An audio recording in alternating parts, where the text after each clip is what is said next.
na mag-file ng impeachment or humihingi sila ng tulong ko para mag-file ng impeachment. Walang gano'n. Pero ang sinasabi ko lang, ang dami ng impeachable offenses ni President Marcos. Mr. President, I move to recognize Senator Jingo Estrada for a brief manifestation. Senator Jingo Estrada is recognized. Thank you, Mr. President. Mr. President, this representation wishes to move for the termination of interpellation on the budget of the Office of the President as a show of institutional courtesy to a co-equal branch of the government and to the President of the Republic, who also happened to be a former colleague, a member of this august chamber during the 15th and 16th Congresses. This representation also wishes to place on record my full support to the proposed budget of the Office of the President, with a 66.2 million increase introduced by our hard-working chairperson of the Committee on Finance. A considerable amount of the OP budget for fiscal year 2026 will be used for the hosting of the ASEAN Summit and related meetings next year. If I may also spread into the records, Mr. President, the Office of the President received unmodified or unqualified opinion from the Commission on Audit for 3 consecutive years from 2022 to 2024. I so move, Mr. President. And, The motion is for the termination of the interpellation. yes, Mr. President, and Senator also Senator Alan Cayetano sent me a message that he will no longer interpolate the budget of the Office of the President and executive offices, Mr. President.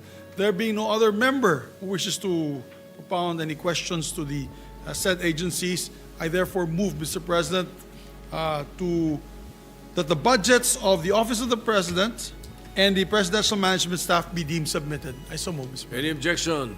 Hearing none, the budget of the Office of the President and other executive offices hereby deemed submitted. Yes, for minute suspension, Mr. President. Session is suspended for 1 minute.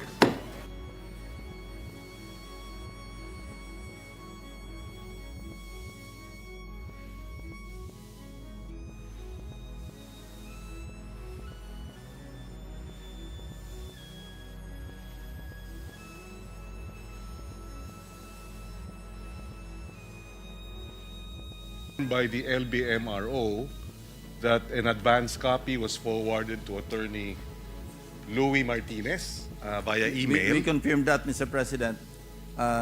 This is yung sponsor. What they submitted is a link, yung report as of December 2024. And on Monday, it's already December 1, 2025. So Yes. baka pwede merong masabit na more updated list. Is this the one? Medyo out of date yung sinubmit. Yes. We have another listing here of the compliance with the issues and concerns raised during the plenary debate, budget debate. Number 1, balog-balog, and several other items, including the requested contracts. This is as of 25 November 2025, dated, but the items and the update is as of October 2025. I leave it to the sponsor. Yes. Thank you very much. Thank you. Mr. And President. therefore, we will turn this over to whom? To the good senator, as well as to the. We will have a copy submitted to our chairman of the Committee on Finance. All right. Thank you, Mr. President. There being no member who wishes to interpolate the budget, Senator Marcoleta also said he will no longer interpolate the budget of the NEA. I move that the budget of the said agency be deemed submitted. I so move, Mr. Any President. objection? Hearing none, the budget of the DIA is hereby deemed submitted. Thank you, Mr. President. Thank you, Senator Lacson, Senator Marcoleta, and our colleagues. Maraming salamat. For a minute suspension, Mr. President. So may I ask for a minute? Session suspended.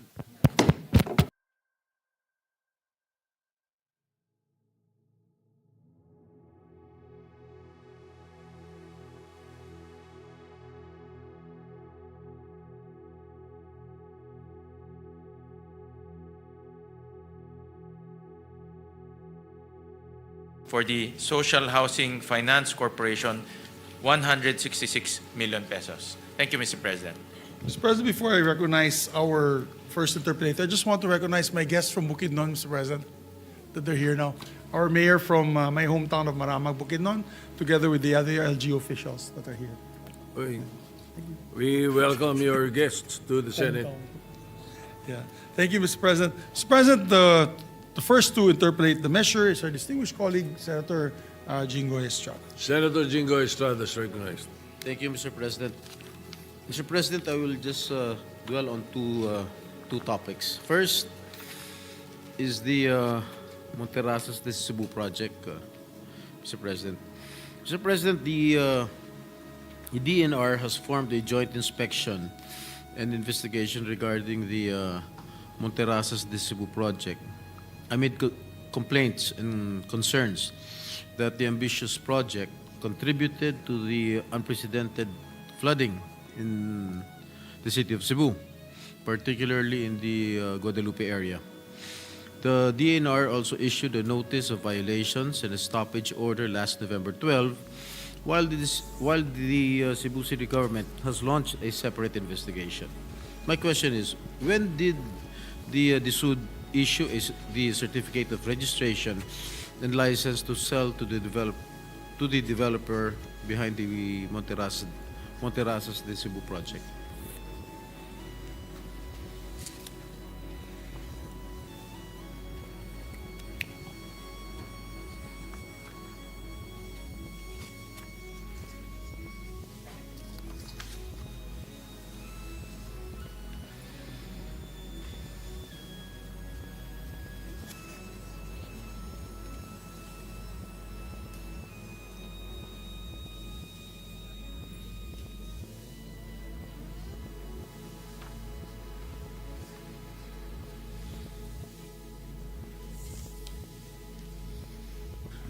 Thank you, Mr. President, for that question. I thank you, and I thank Senator Jinggoy for those queries. The issuance of the certificate of registration came in multiple times. The first one was given on 2008, and then the second one on 2009, the following one on 2024, and the last one was 2025 this year. Okay.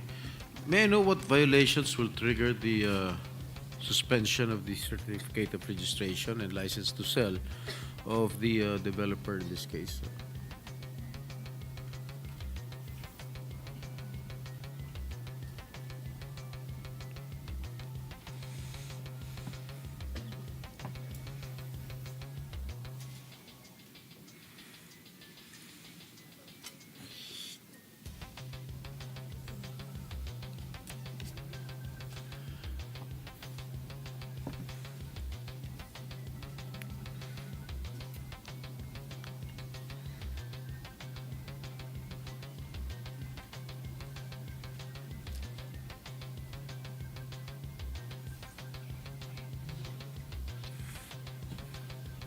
So, Mr. President, the certificate of registration has multiple prerequisites. So, one ground for the certificate of registration to be canceled is the cancellation of its ECC. Another ground, if the building permit is also canceled or revoked, then it can also be a ground to cancel its certificate of registration. So, there are multiple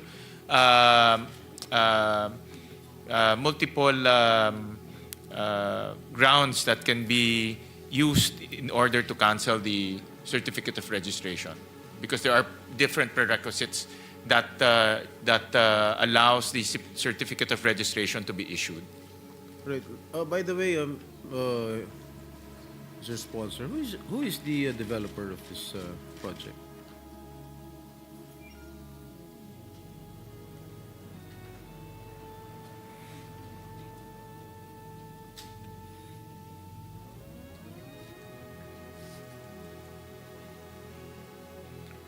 Mr. President, I was advised by the DSUD team that the original proponent was Landco, and then eventually a company called Gen V bought out Landco. Who is the owner? You know the owner?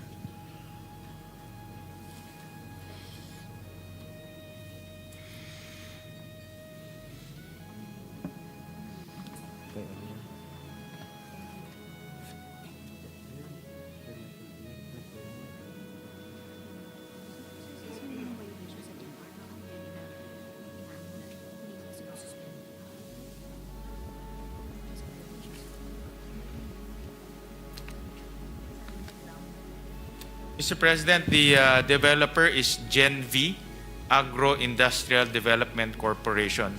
Let me just get the directors and stockholders of the company. Just submit it.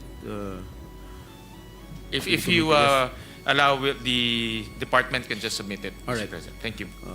Since the DNR already issued notice of violations, can the sued suspend or revoke the license to sell?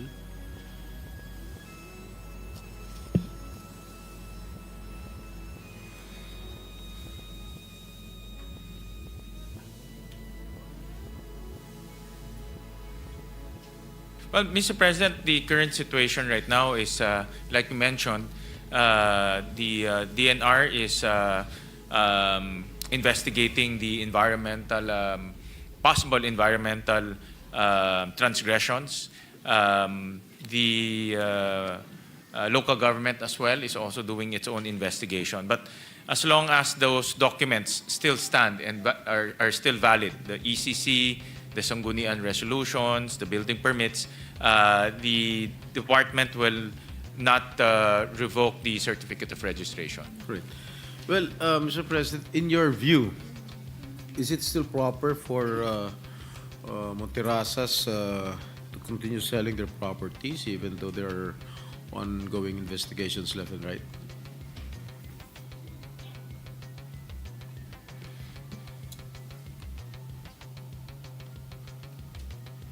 But, Mr. President, because there's no official communication from DNR as well as local governments in relation to their violations, their certificate of registration still stands, so meaning they can still sell their units and their products, Mr. President. But as soon as there are adverse findings and their ECC will be revoked or the local governments will revoke their permits, then the certificate of registration will also be affected, and they will be instructed to cease the selling of their products. Okay, since ito bang DSUD, hindi ba sila gumagawa ng kanilang internal investigation with regard to this project?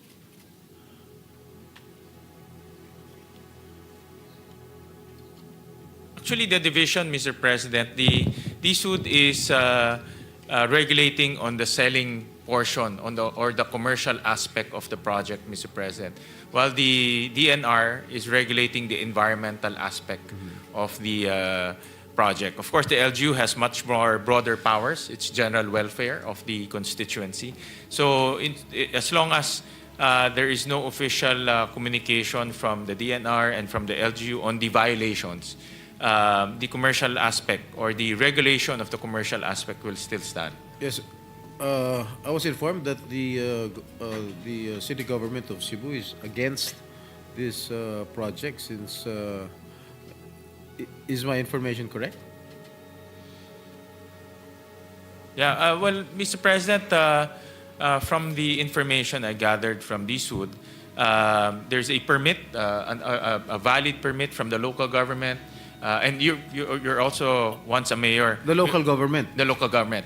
This type of projects cannot proceed without a valid Sanggunian resolution. But the provincial government, I think, is against this project since it contributed to the flooding of Cebu City itself.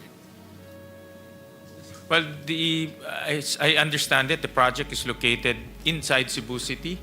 And it's the Cebu City local government who should be regulating and supervising this project. Okay. Thank you very much, Mr. Sponsor. Let's go to the second topic on government housing projects. Initially, under the Pambansang Pabahay para sa Pilipino, or the 4PH program, the government aims to build 1 million houses per year, totaling 6 million units by the end of President Marcos's term. But the target has since been revised, and the DSUD was quoted as saying that it aims to construct 3.2 million housing units before President Marcos steps down in 2028.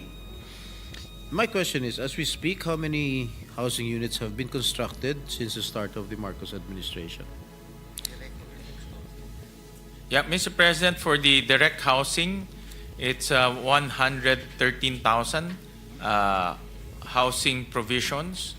And for the indirect housing, it's 314,000. So a total of 428,000. Only? So hindi natin mamimit yung target before the term of President Marcos ends? Well, the target, Mr. President, is 1.1 million by 2028. So meron pa hong balancing 705,000. Kasi ang usapan Medyo tall yata, order.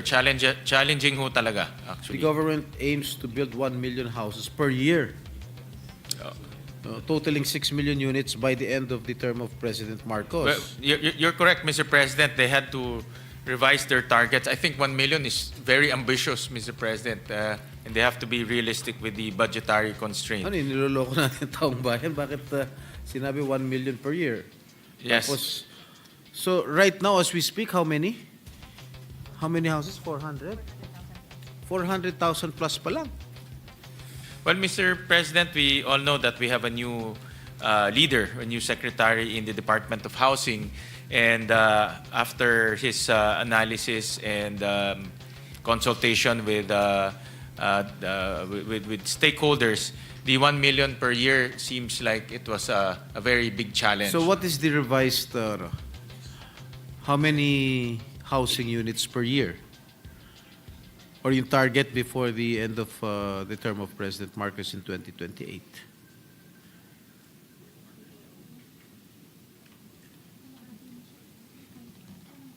About 200,000 per year, Mr. President. That's the target. So, ang target ho nila, by the end of the term of the President, they would have constructed at least 705,000 units to complete the 1.1 million. 705,000 to complete. 705,000 units. From 1 million a year, ang naging target is 1 million in the next 3 years. No? So sa 6 na taon ni Pangulong Marcos, 700,000 lang. Hindi. Magiging 1.1 million. 1.1 million. Yes, Mr. Pero ang President. pangako nung una, 1 million a year. Yes, Mr. Pero President. ginawa 1 million sa 6 years. Yes, Mr. President. In short, tama ho kayo. Okay. Where are these housing projects located, if I may ask? Is it all over the country? It's all over the country, Mr. President, but primarily in the high-density areas like Region 3, NCR, and Region 4A. Are these climate resilient housing units? Yes, Mr. President, these should, before they build, they make sure that the area is suitable for habitation, and they also make sure that they have mitigating measures to mitigate the effects of, let's say, heavy rainfall or natural geographic contours of the area. Kung may mga ilog ho doon, they also make sure that they have mitigating projects to mitigate the effects of those riverways, Mr. President. Okay. May I know how much is allocated under the 2026 budget for the housing projects, Mr. Sponsor?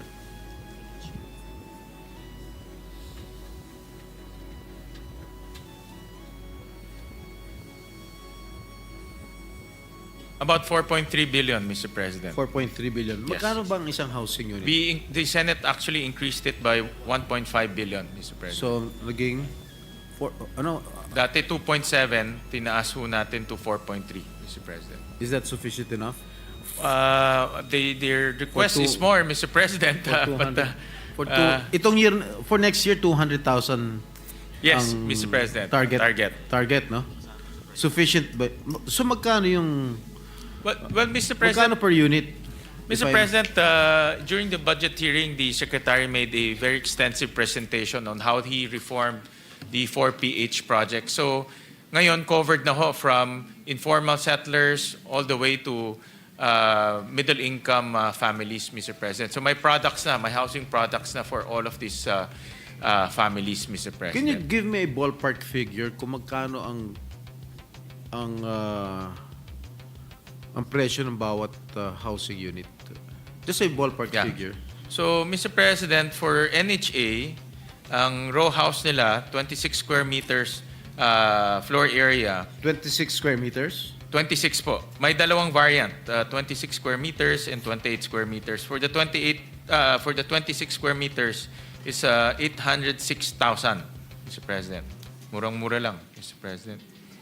Below 1 million. 806,000. Yes. For the 28 square meters, it's 863,000.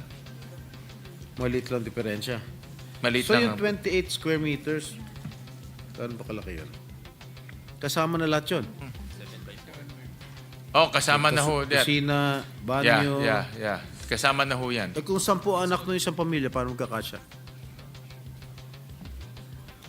O is 40 square meters. So meron pa ho area for small garden or kung masenso ho sila, meron maliit na parking lot. No? So the lot area is 40 square meters. The floor area of the house is between 26 to 28. Ano po naging problema kung bakit bumaba yung target ng DSUD from 3.2 million to 700,000 units? Masyadong malaki yata yung binaba ng target ng DSUD.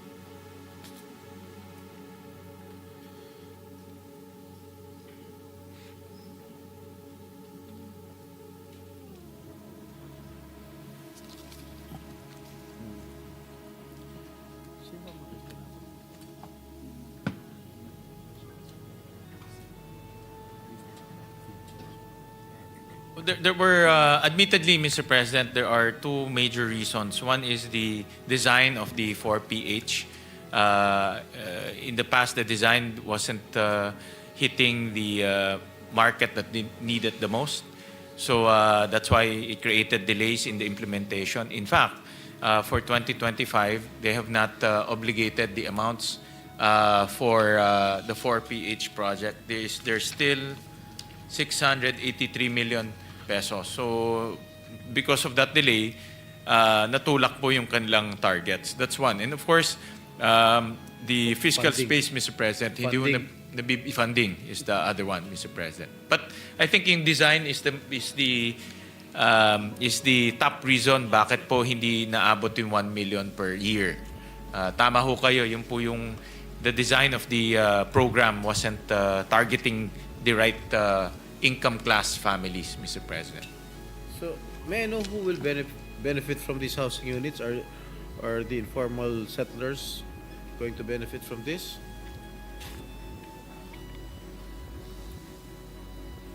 At vine-vet ba ito? Sino nagve-vet nito? So, Mr. President, yung bagong design po ng 4PH is actually targeting almost all income streams from families in is this families? Yes, sir. Deciles. Income deciles. Families. From families earning 11,000 pesos all the way to families earning 74,000 pesos. Yeah. Who So does yun the po, vetting? yun po yung kanilang spectrum. Who will do the vetting of this project?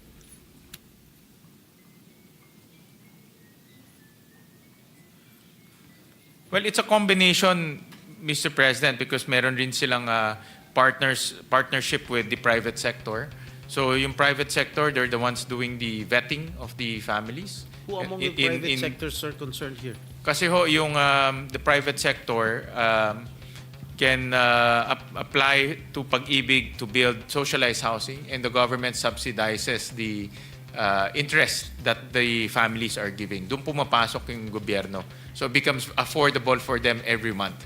And then there's also another modality wherein it's NHA that builds everything, and NHA vets the beneficiaries, Mr. President. So dalawang modality So, po. pwedeng isama yung mga kapulisan, Yes, Mr. President, they're military, pag-ibig members. Basta pag-ibig member ka, mga pwede teachers. ka. Yes, Mr. Kasi ito President. yung mga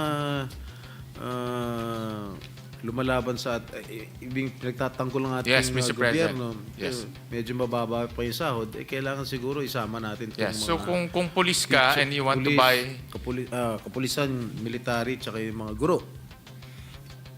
Well, according to a recent study, the housing needs in the Philippines is estimated at 6.9 million units for 2022 to 2028. 819,000 in NCR, 2.7 million in Luzon, 1.38 million in Visayas, and 1.96 million in Mindanao. The housing backlog, according to researchers, has already reached an alarming level. And if not addressed, this could surge to 22 million by 2040, according to the United Nations Habitat. And what are the steps or reforms being undertaken by the department to address distortions in the housing market and make housing easily accessible, especially to low-income families? Masyadong mababa ang target natin na 700,000. Sinabi ng UN, kailangan 6.9 Totoo. million. Yeah, Mr. President, that is a really sad reality, Mr. President. So the department is undertaking two modalities. One is purely financed by government. Ibig sabihin po, gobyerno magpapatayo and NHA is the lead in that endeavor. The other one is in partnership with the private sector, wherein the government steps in to subsidize the interest payments. No? So, ito naman po ay tinutulungan ng buyer side. No? So, magiging affordable po yung kanilang amortization every month. Doon po pumapasok yung gobyerno. Kasi nakaka-alarma naman malaman na 6.9 million units ang kailangan ng ating bansa tapos 700,000 lang ang target natin. Anyway, pwede ba malaman kung ilan ba yung informal settlers dito sa buong bansa? How many informal settlers are there in the whole Philippines?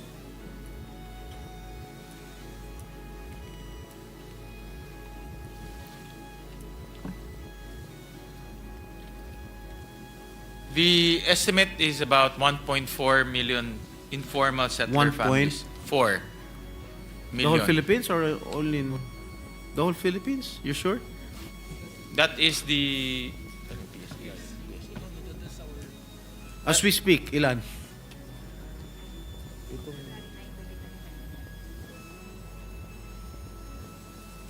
That is their internal survey, Mr. President. Internal survey of the This is this is 1.4 million families, Mr. President. families. Families. Alright. So if you times 5 that's By rule about of thumb. 6 million. By rule of thumb, you multiply it by 5. Yes, times 5. Mr. President. So kung 1.4 million families, that's 7 million Individuals. individuals. Yes. All right. So, kanina sinabi nyo kasama sila sa recipients ng pabahay. So, do you think 700,000 is sufficient enough to accommodate these informal settlers, makapulisan, military, ng mga ating guro? Mr. President, shelter is really a very challenging endeavor on the part of government because you have new families. Yung mga new families, they are also looking for new homes. Then you have to address existing informal settlers that are also eventually, alam naman ho natin, lumalaki rin yung kanilang families. There are informal settler families that are informal settlers for generations. No? So, in catch-up po talaga very challenging. But the department is coming out with new financing schemes para hindi naman po lahat gobyerno nagpapatayo. That's why they also partnered with the private sector so that the private sector can invest in shelter and government will come in to pay the amortization. And we subsidize the amortization to make it affordable. So may mga iba-ibang schemes. Hindi ho parehong formula for all the different housing needs of our country. Thank you, Mr. Sponsor, for being patient in answering all my questions. I terminate my interpellation to give way to Senator Risa, who is the next to interpellate. Maraming salamat po, Senator Jinggoy. Maraming salamat po. Thank you. All right, Majority Leader. Yes, Mr. President, next to interpolate is our Deputy Majority Leader, Senator Rizzo Ontiveros. The Deputy Majority Leader, Senator Risa Ontiveros, is recognized. Salamat po, Mr. President, at magandang hapon po, Mr. Chair, at sa DSUD family. Unang tanong ko po tungkol sa accountability para sa utility delays at compliance. Particular po, water access. So, Mr. Chair, Mr. President, we've repeatedly addressed the persistent infrastructure gaps in high-density housing projects, such as the 7-year delay in water service for occupied sites like Alpas, and the complete lack of water service preventing occupancy in projects like AMC. Also, given the reported failure of Prime Water to invest in San Fernando, Pampanga, paano po magiging posible na ma-occupy yung daan-daang 4 PH units? Anong specific institutionalized action ang gagawin ng DSUD sa loob ng, halimbawa, 90 days para i-mandate at i-expedite, pabilisin yung water connection mula sa mga suppliers para siguruhin na mababudgetan yung mga utilities, Mr. Chair?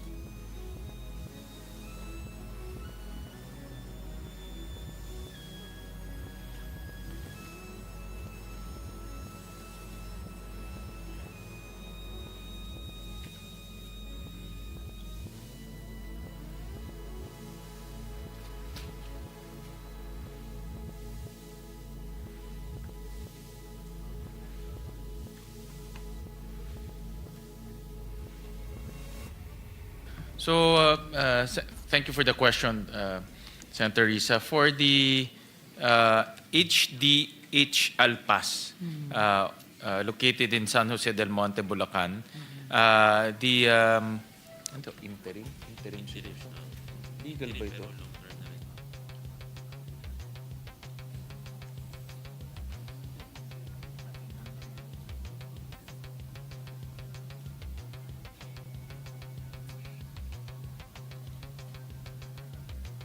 Yeah.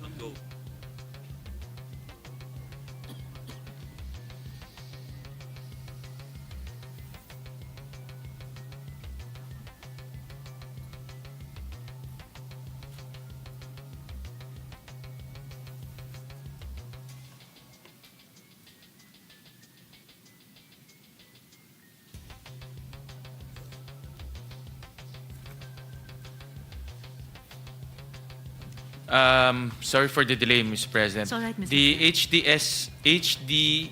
HDH Alpas, which is located in San Jose del Monte, the interim solution is a construction of deep well, while the LGU is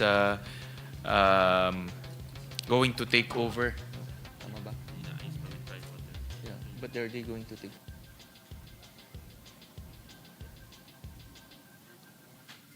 Okay. So, sorry, I'm just clarifying. So, the LGU and is already taking action on Prime Water. The supplier here is Prime Water, and it's the LGU that is taking action and coordinating with Prime Water. But the interim solution is that the Social Housing Finance Corporation will construct a deep well, and this will be operational between 90 to 120 days. Okay. So yun po yung interim solution nila para magkaroon ng tubig. Pero hindi ako satisfied sa 90 to 120 days. So walang tubig. Kayo kaya, huwag maligo ng 90 to 120 days. Hindi Diba? lang mahirap, Mr. Chair. Imposible. Kaya nga eh. Dapat bukas may tubig na ito. Dapat kung habang walang tubig sila, wag rin kayo maligo kaya. Diba? Mahirap po. Nagrarasyon naman raw, Senator Risa. So may interim nagrarasyon ho sila ngayon, but the second interim is to magkaroon ng deep well na legal. No? I was verifying, dapat ho legal.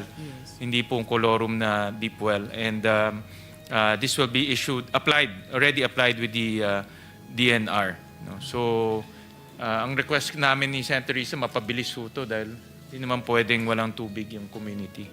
No? Totoo po, Mr. Chair. Ganito rin po ba yung magiging immediate tapos interim solution dun po sa San Fernando, Pampanga, Mr. Chair? I was informed by Social Housing Finance that the Crystal Peak Estates in San Fernando, Pampanga, wala naman pong issue. It's the LGU and the local utilities that is operating the water distribution. Nag-take over na pala ho yung LGU. So they are now operating the water distribution activities in that area. I understand, Mr. Chair, na nag-take over na yung LGU sa San Fernando, Pampanga. But are they actually operating already? Are they actually na nakaka-deliver na po ng tubig Yes, sa mga bahay? Mr. President. So that is a affirmative. All right. So that's good to know, Mr. Chair, para yung daang-daang 4 PH units doon sa San Fernando, Pampanga, mauokupa nga dahil may available na water utility doon. Good to hear na within pasok sa 90 days sana na specific institutionalized action doon sa Alpas, San Jose del Monte. Although may range 90 to 120 days. So salamat sa Chair for asking for immediate urgent action. And I also thank Senator Risa because I know that you are also very concerned about this community. I know that you are monitoring the welfare of that community. So thank you for bringing this up so that the Social Housing Finance Management can take a look at this once again. Oo nga pala, Mr. Chair, at salamat sa SHAFC for undertaking the construction of that deep well. It's an example na bukod sa good share, bukod sa akin at iba pang mga kasama dito na inaasikaso ng DSUD, yung ganito mga communities, at yung key shelter agencies tulad ng SHAFC should and do step in kapag may immediate interventions and then more strategic interventions na kailangan po. So, dako naman po, and before I leave this first question, Mr. Chair, maigi po sana, kung pwedeng tanggapin ito ng DSUD bilang mungkahi, good if there will be a senior official who will be assigned to developing and seeking resources for a water plan for these housing projects, Mr. Chair. Just for the record and the consideration of the department. The DSUD families here, they're complete, so they'll study your proposal, Mr. President. Salamat, Mr. Chair. So, dako na po ako sa affordability crisis and subsidy recalibration. At least ganito po yung karanasan at impormasyon na dumating sa informal settlers. At particular, yung concern po dito, institutionalizing yung 1% target rate para sa Maralitang Tagalunsod. The Lapidario Medium Rise Project in Cavite, ito po, ikinuwento sa amin ng Kilos Maralita. Yung Lapidario tragically demonstrates that the 3% interest rate disqualifies the intended urban poor beneficiaries. So, magko-commit po ba, Mr. Chair, ang DSUD na agad mag-issue ng joint policy circular kasama ng pag-ibig para yung mga pangako ni dating Secretary Acuzar ay madedeliver pa rin. Kasi po, when the interest rate was at 1%, the beneficiaries reported that more than 700 people qualified for the project. But at a 3% interest rate, 159 of them only would qualify.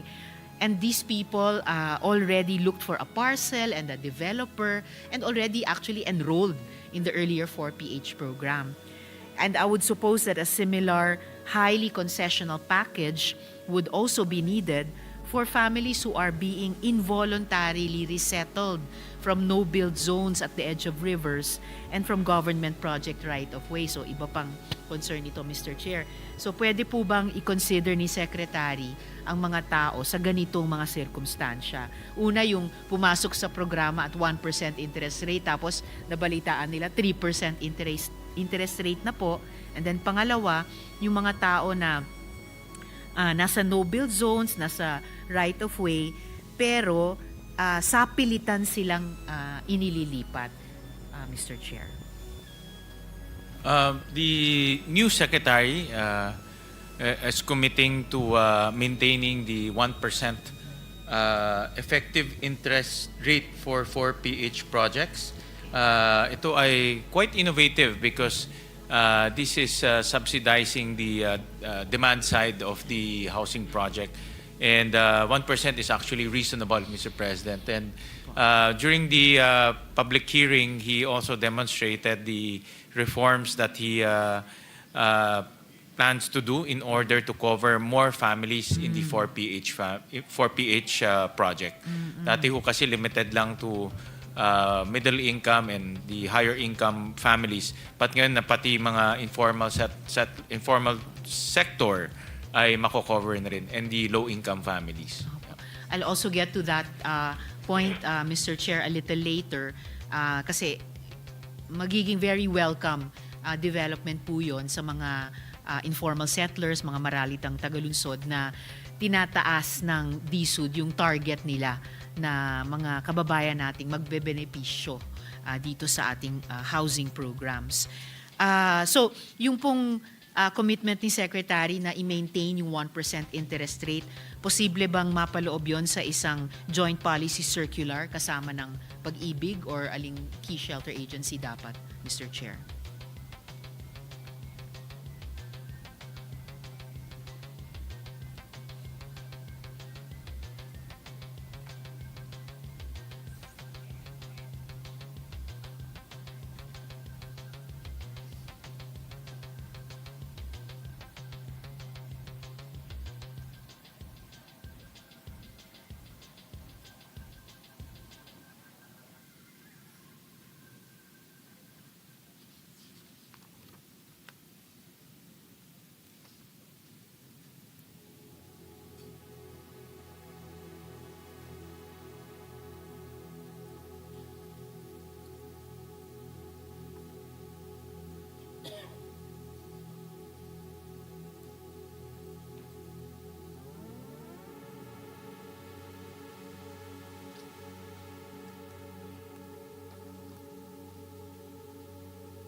Mr. President, sorry again for the delay. It's all right, Mr. Chair. The explanation to me is in order to maintain the 1% effective interest rate for 4PH, which is a subsidized rate, we need to assure the department that the corresponding subsidy that, of course, Congress and the Senate appropriates to them will be maintained. So, contingent yung kung ano yung budget na nakukuha nila.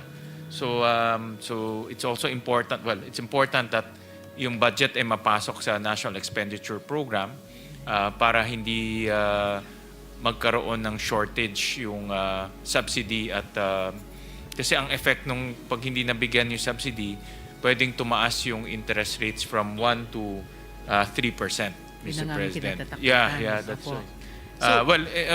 Before, nung bago si Secretary pumasok, kung nawalan ng nagkulang yung subsidy o hindi nabigyan ng subsidy, tumataas siya ng 6. Pero they managed to work out with Pag-ibig na may cap at 3%. No? Okay. So it's really a budgetary issue, in other words. Pero sa naging NEP nitong taon, Mr. Chair, para sa susunod na taon, and yung current form ng GAB, meron po bang line item doon which would enable the SUD or the Secretary to deliver on his commitment na i-maintain sa 1% yung interest rate? Yeah, based on his projection for 2026, covered na po yung 683. Covered na ho yun for next year. 683. Million, Mr. Aha. President. Okay po. And ano yung kailangan nilang suporta mula sa atin sa Kongreso para siguruhin na they will always have the wherewithal para i-maintain yung 1% na yun? Mr. President, the target is about 200 units per year. 200,000 units per year, of which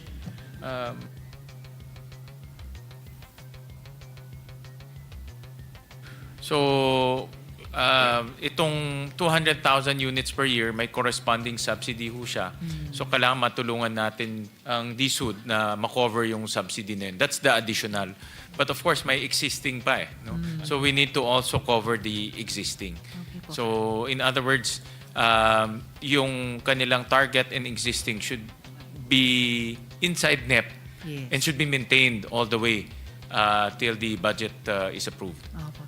So, I'm also taking note of that, Mr. Chair, na baka homework po sa atin dito sa Senate, and siguro naman kinommunicate din ito ng DSUD sa mga counterparts natin sa House, Yeah. na year on year for the next Yeah. couple of years, kailangan natin laging siguruhin na may ganitong line item. It's a good question, Mr. President. So tayo naman dito, we know the effects if we do not allocate the subsidy that is related to the 4PH. Mayroong effect siya in terms of how much the families will be paying. No? And we want to maintain that 1% throughout the life of the project, Mr. President. Salamat para doon, Mr. Chair. At makikipagtrabaho po itong representasyon sa Good Share para masuportahan yung DSUD at yung pag-ibig sa aspetong ito. And sana po, Mr. Chair, tama ba yung understanding ko na kasama dito sa subsidy na ito para 1% lang ang interest rate nila, yung mga tao na sa pilitang i-resettle dahil nasa no-build zones, nasa gilid ng ilog o nasa government right-of-way areas? Pag informal ho, dito naman papasok yung NHA, Mr. President. Okay. And when NHA comes in, ito purely subsidized housing rin. So NHA has 4.3 billion. So dito naman papasok yung ating housing subsidy through NHA. Salamat, Mr. Chair. Just taking a step back momentarily, gusto ko lang i-bring sa attention ng DSUD kaugnay nung water access na as of 3 months ago, the manager of San Fernando Water District told us that there is no water and no money for capital investments for the water supply for the San Fernando 4PH project. So sana kahit double check lang ulit ng DSUD na real time yung sinabi nila kanina na may tubig na dun sa service area na yon, Mr. Chair.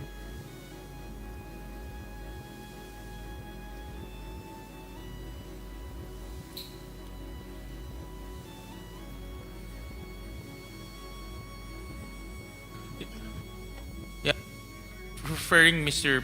President, Senator Risa, to the Crystal Peak Estates, San Fernando, Pampanga. Yes, Mr. Chair. Yeah, according to Social Housing Finance, nag-move in na itong mga families and they validated na meron pong tubig na doon sa area na yon, doon sa community na yon. Alright, salamat po para doon, Mr. Chair.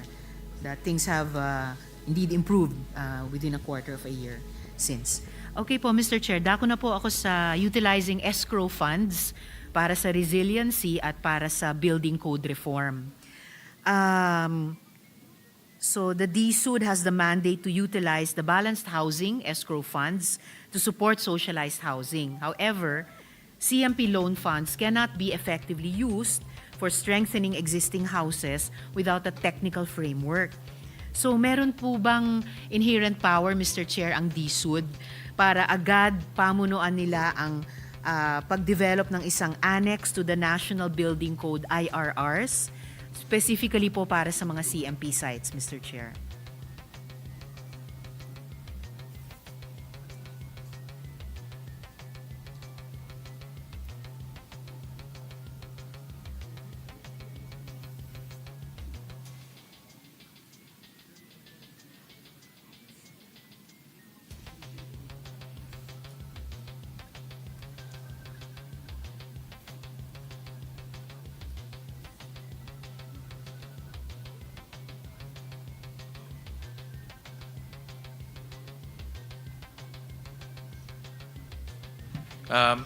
Mr. President, Senator Risa, they relaunched the CMP to what they call the eCMP, the Enhanced CMP, Community Mortgage Program.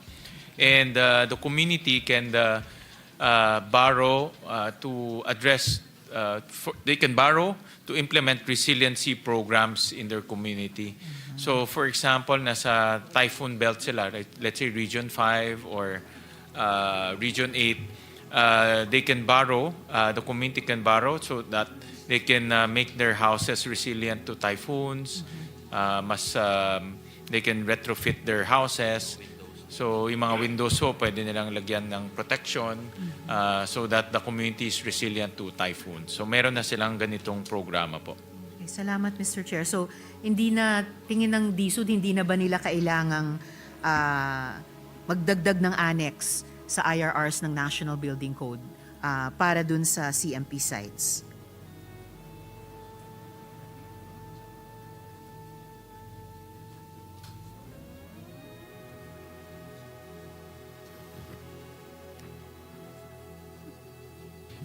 Mr. President, admittedly, the building code needs to be updated talaga. Actually, Mr. Chair, yung code mismo, hindi lang yung IRRs ng code. Yeah, Opo. talagang kailangan no i-update because it's not attuned to the times anymore. Walang any conversation there on resiliency, on mitigation, even on energy efficiency, wala hong ganun. So there's now a move in the House of Representatives to update the building code. They call it the National Building Act. And DSUD is participating there constantly, Mr. President, so they can share their views on how the building code should be updated. Okay. Including in terms of the CMP sites, Mr. Chair? Yes, Mr. President. So kasali na ho doon. Admittedly, marami, like for example, in energy efficiency, wala hong ganun na parte sa building code. So, and I saw yesterday that the President inaugurated a solar rooftop project in a socialized housing project. No, let's call it, I think, Ning Ning, the project.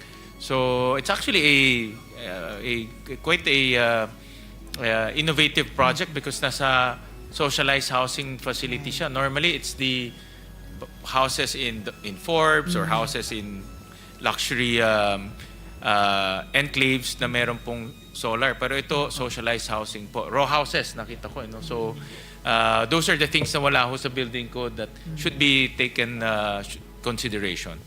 I agree, Mr. Chair. And it actually makes sense na hindi lang sa socialized housing areas din, pero particularly sa socialized housing areas where ang layunin ay affordable quality housing, na powered ito ng renewable energy na alam po natin sa atin ng mga advocacy sa energy democracy na kalaunan mas mura ang kuryente na generated ng renewable energies. So, dahil meron ng umaandar na proseso sa House of Representatives and I look forward na makapag-counterpart tayo sa Senado sa ganito, National Building Code Bill, hindi ko na kailangang itanong kung pwedeng magbigay ng timeline ang DSUD sa pag-develop ng annex sa National Building Code IRRs, specifically for CMP sites. Iwan ko na lang itong suggestion din na dun sa pag-participate nila sa House of Representatives process and eventually hari nawa dito sa Senado, na isama po nila yung mga simplified standards for incremental development and for the development of a grassroots organizational approach for the technical capacity, for the structural vetting of self-built homes that need to be transformed into resilient assets, Mr. Chair. And huli na lang sa paksang ito, bukod pa sa mga ganito, yung update ng National Building Code para sa CMP areas, ano pa po ang pwede nating gawin para maghanda para sa the big one na ayon kay DOST Secretary Solidum naman ay maaring magresulta sa tens of thousands ng mga pamilya natin na mailibing sa ilalim ng rubble, Mr. Chair.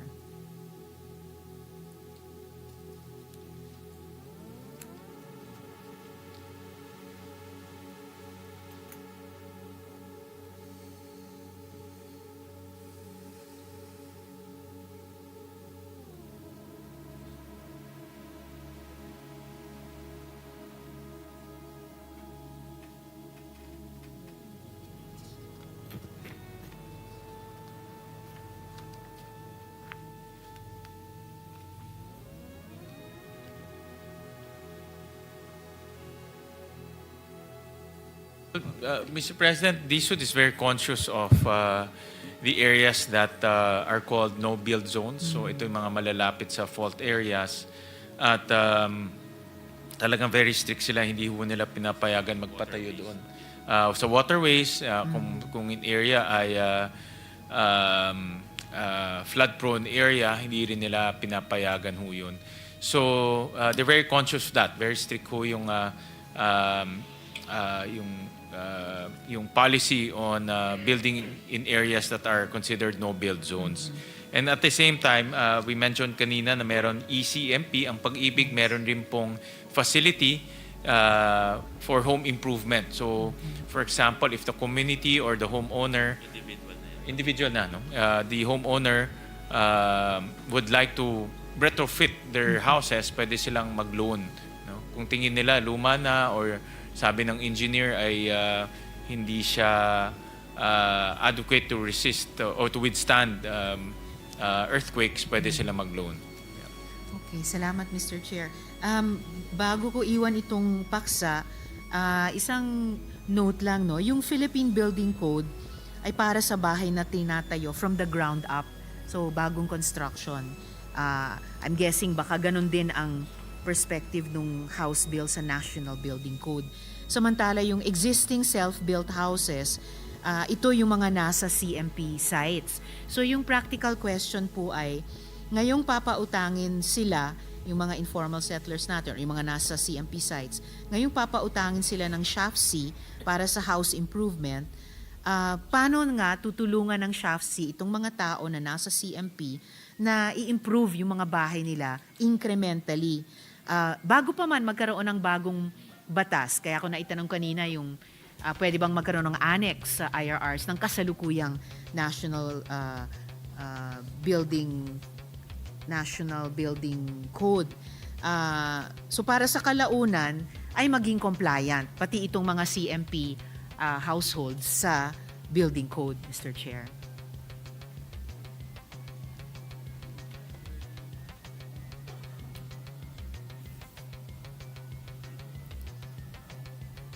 Ang NHA po very strict when it comes to addressing resiliency. So yung kanilang mga units are certified by engineers and compliant with the building code. Doon po sa mga CMP na housing,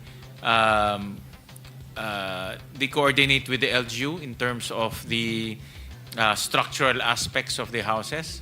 But ang recommendation ko nga ho sa SHAFC, magkaroon po ng parang technical assistance doon po sa mga communities. No? For example, they can do some inspection at sabihin sa community na itong bahay niyo kailangan i-retrofit natin para mas safe. Lalo na ang Masusing ngayon, nakita ko is multi-level na eh, no? So vertical, no? So I suggested to them to come up with parang technical assistance to the homeowners, no? So but ngayon it's just coordination with the LGUs insofar as the housing or the compliance to the building code. Na-appreciate ko, Mr. Chair, na on the same page ang chair, ang DSUD at key shelter agencies at itong representasyon in terms of yung concern para dun sa mga CMP families. Siguro yung tanong ay mas yung coverage nung applicable law. Kasi malamang a long time ago, nung unang binuo yung National Building Code, hindi pa nakakontemplate ang isang programa tulad ng CMP. And ngayong meron ng National Building Code bill sa House, hindi ko pa rin sigurado kung kasama yung CMP. Dahil nga, kumbaga, nasa ibang stage of development yung mga bahay ng mga CMP. Hindi sila i-build from the ground up, pero i-improve. So, baka pala yung unang tanong ko ay relevant pa rin. Kahit dun sa pag-participate ng SHAFC sa National Building Code Bill deliberation sa House, baka ngayon pa lang pwede na nilang i-consider, magmungkahi na magkaroon ng annex or hiwalay ba na provision sa loob ng bagong National Building Code o annex sa IRRs or at annex sa IRRs once ito ay mailabas, Mr. Chair. The DSUD family is here and some of them I've worked with them when I was a mayor. Si GM Laksa ho, nung mayor ako, nandyan na yan, hanggang ngayon nandyan pa rin. No? So, expert to sa housing. So, they're listening right now and they will take your suggestions very seriously in terms of addressing resiliency, retrofitting houses, and also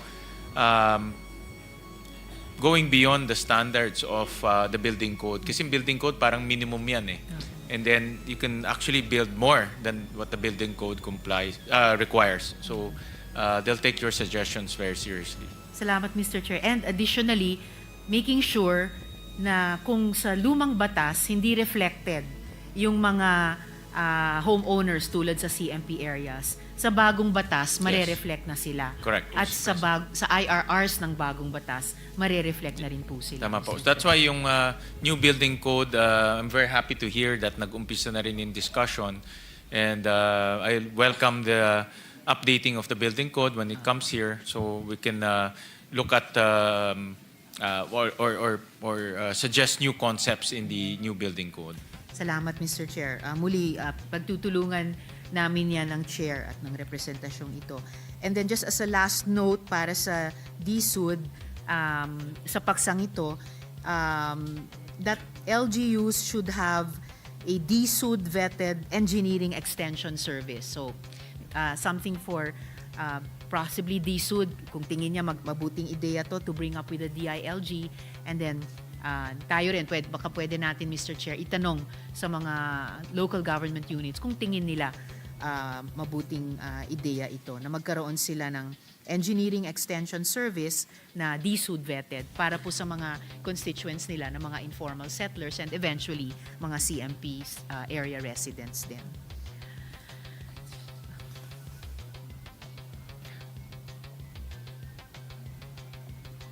Actually, some LGUs are very proactive. They have, by ordinance, they put up their own housing office, especially to address the shelter needs of their constituents, especially from the informal sector. Kami po sa Valenzuela, for many years, meron na kaming a mini DSUD, no? We call it Office of the parang housing office and resettlement office, no? Something to that effect.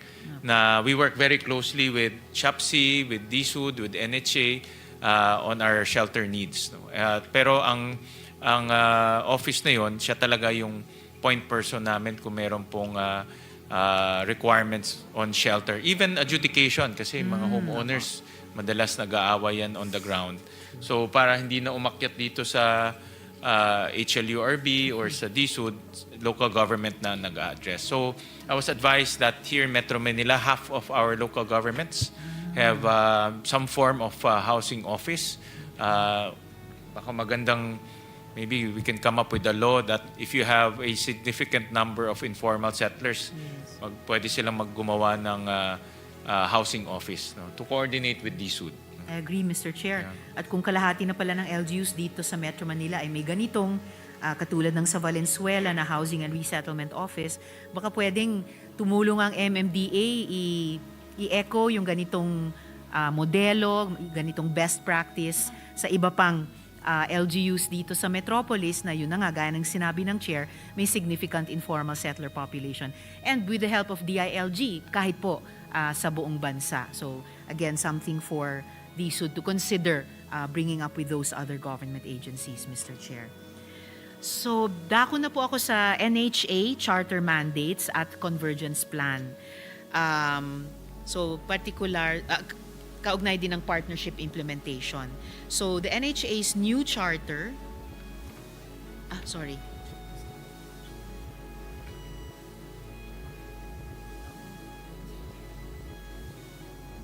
Sorry, Mr. Chair.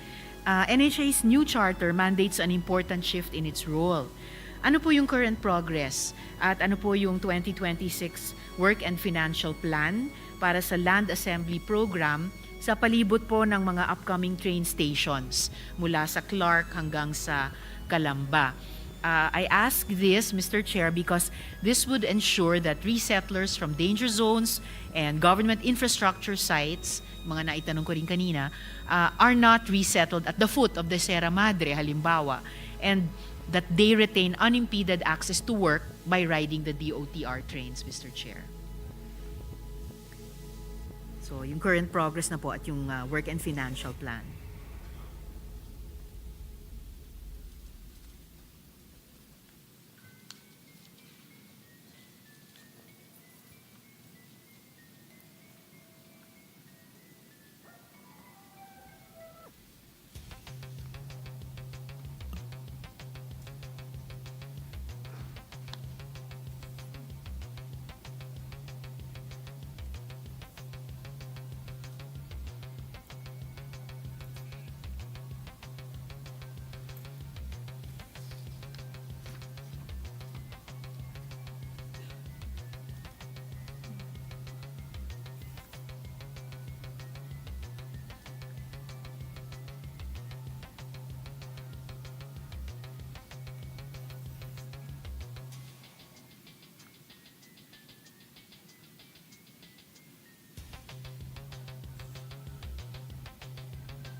So, from the, I thank the NHA for the update. Meron ho ang NHA and DOTR isang MOA to implement the housing needs of the mga tatamaan po ng right of way. Particularly the PNR North 2 project, North-South Commuter Railway project, Metro Manila Subway Project, and South Long Haul Project. So, in other words, hindi po pababayaan ng NHA itong mga pamilyang ito na tatamaan po ng right of way. And ang kagandahan, sabi ho sa akin ng NHA, mga in-city ho ang kanilang paglilipatan. So, hindi sila dadalhin sa malayong lugar na walang eskwelahan. Or, the worst is, they call it next city, no? Yung next LGU. Or adjacent LGU, no? Yan ho talaga ang actually resistance ng mga relocatees, yung i-relocate ho sila sa napakalayong lugar, walang eskwelahan, walang transportation, walang trabaho. Nandoon ho sila sa lugar dahil may trabaho in the first place, no? But if you will relocate them, madi-displace ho sila. So the NHA the NHA's target is to do in-city relocation. The worst is the next city or the next municipality. Salamat, Mr. Chair. Naku, sasabihin ko pa naman sana, implementation plan please, wag ng memorandum of agreement lang na naman. But sige, I'll step back a bit to that. Actually po, kahit nga hindi in-city, kung next city, kung adjacent man, baka may advantage kung kailangang mag-relocate, ma-relocate nga dun sa palibot ng mga upcoming train station. So, meron na po bang work and financial plan para sa land assembly program na yon? At ano pong progress nito, Mr. Chair?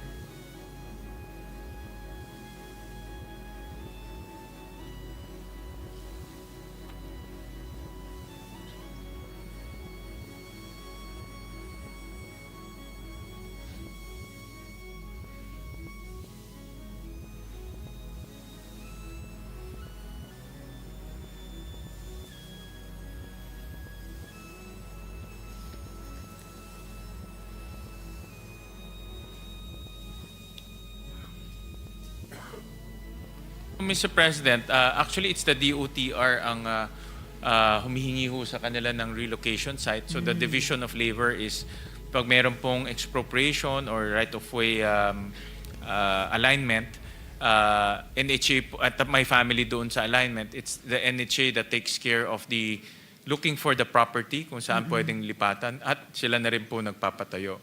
At maganda pong balita, talagang in-city po yung kanilang practice. Kasi I remember mga past relocation, dinadala sa malalayo eh. No? Kaya yung mga pamilya bumabalik po doon sa original areas nila.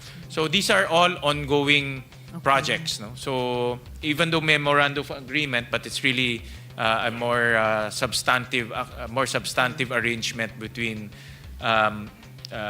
DOTR and NHA. Mayroon ho talagang, nakita ko dito sa update, meron na pong mga physical work na ginagawa po ang NHA. So we can submit to Her Honor an Yes, update please, on Mr. this transit-oriented development. Salamat. Tawag nila ho, TOD, transit-oriented development. Matagal na pong magandang advocacy ng lumang NEDA, ngayon DepDev, at interagency po talaga ang magpapatupad niyan.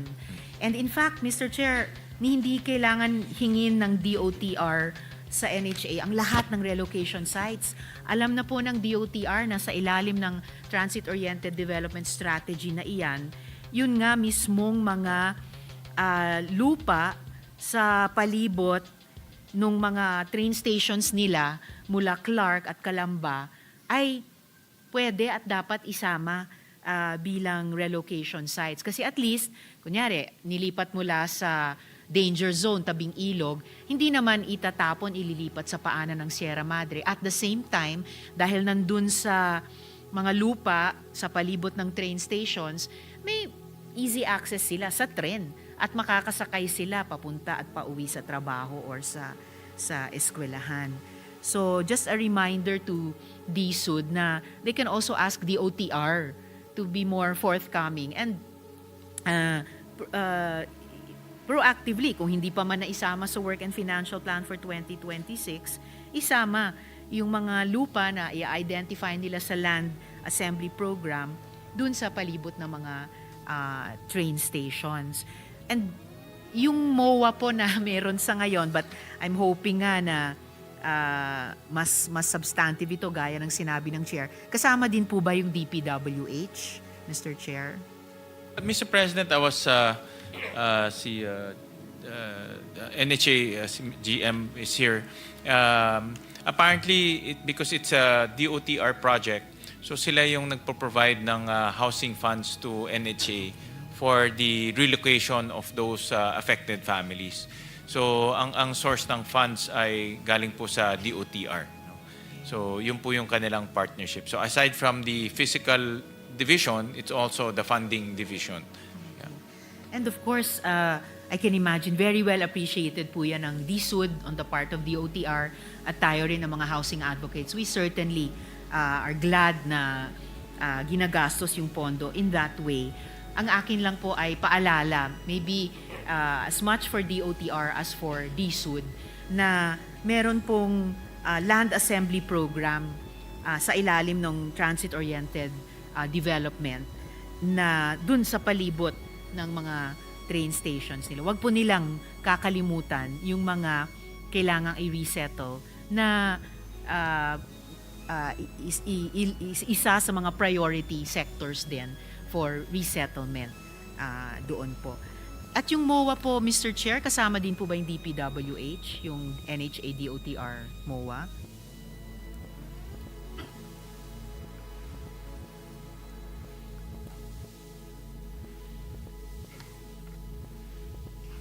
Hindi po kasama. It's only Hindi DOTR kasama. lang.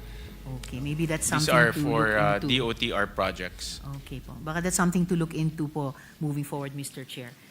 So huli po sa NHA updates, meron na po bang IRR para sa mandated NHA loan condonation? At meron na po bang LGU NHA partnership framework na dinedevelop sa settlement site upgrading tulad ng kino-contemplate po ng bagong charter ng NHA, Mr. Chair?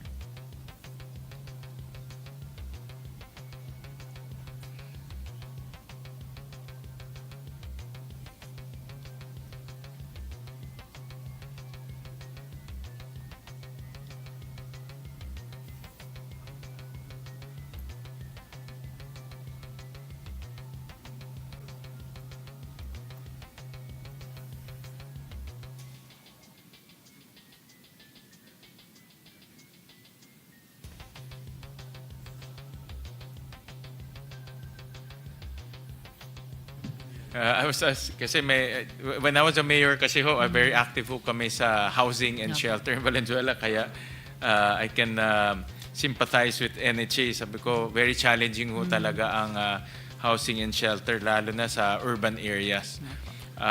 So meron ho silang condonation program and meron na silang 7 na condonation program. And ang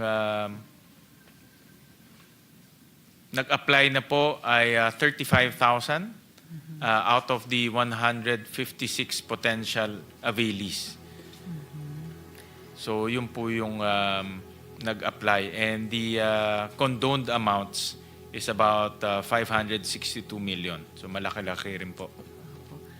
At may IRRs na siguro po itong loan condonation ng NHA. Yeah, meron na po. Okay. Salamat, Mr. Chair. Sorry, Mr. President. Yes, Apparently, wala ng IRR because it's embedded in their charter na raw. No? So it's self-executory yung condonation. That's the way I understand it. I see. But they're implementing it. There's already meron na pong 7 condonation programs, no? Amounting to 562 million pesos. Okay po, sir. So, NHA has an existing loan condonation program. Pero, konti lang ng mga eligible ang sumali so far. Bakit Yes, po kaya, konti lang Mr. nga. Chair? Opo, This is, parang 20% lang ba This is eligible? 20%? Opo. 20%. Bakit kaya? I mean, sinong hindi gugustuhin na makondo ng utang? So, may problema po ba? May limitasyon ba? How can we improve it, Mr. Chair? Kasi maraming bagyo. Actually, since July hanggang ngayon, walang bayad na.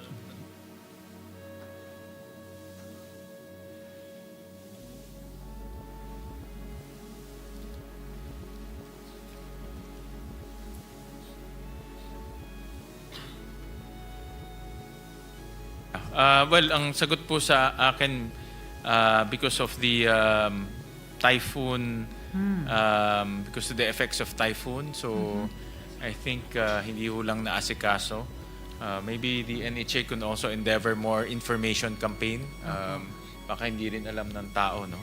That's the first thing also I saw, parang ang baba, 20% only applied. But this is a good program dahil Yes. matatanggal po yung kanilang utang. Opo. So I suggest to NHA to do more information campaign para malaman po ng tao. Opo. And in fact, itong loan condonation program ng NHA na isinabatas din po natin dito, it mirrors yung loan condonation ng mga agrarian reform beneficiaries sa correct. kanayunan naman. So, talagang mapapaisip ka, sinong hindi gugustuhin na kumbaga ma-forgive yung debt niya.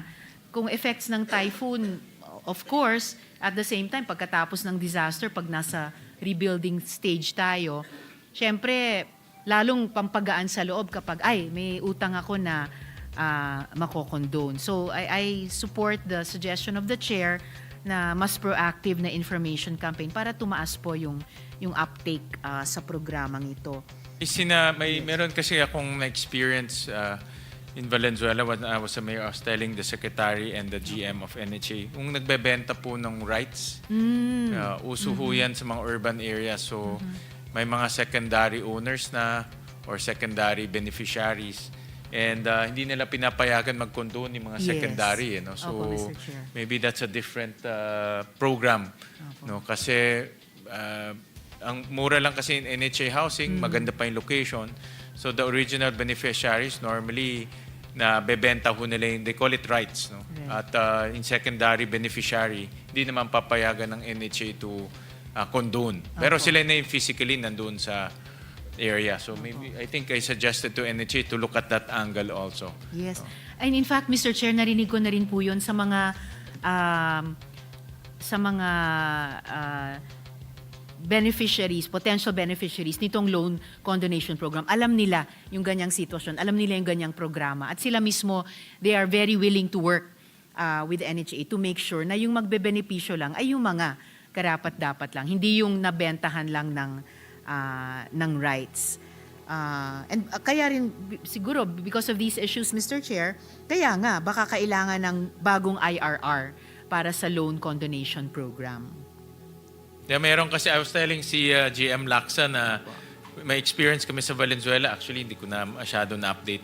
Nakalahati na po nung community is secondary, I call it secondary beneficiaries. No? So, but hindi ho sila rin recognize ng SHAPC. But sila na nakatira doon and willing naman sila magbayad. So, I think they should, they call it substitution. No? They should address that issue also. NHA Yes, should Mr. also address that dahil willing naman po magbayad yung pangalawang lumipat. Opo. Yeah. So baka hindi sila pasok sa loan condonation program, Yes. baka ibang program. Ibang program. Opo, Oo. na maaring didisenyo pa ng key shelter agencies natin. And again, that's why baka kailangan ng bagong IRRs para to take cognizance of kung paano nag-evolve yung situation on the ground at yung participation ng mga beneficiaries sa iba't ibang programa natin, Mr. The Chair. NHA will be looking at that also.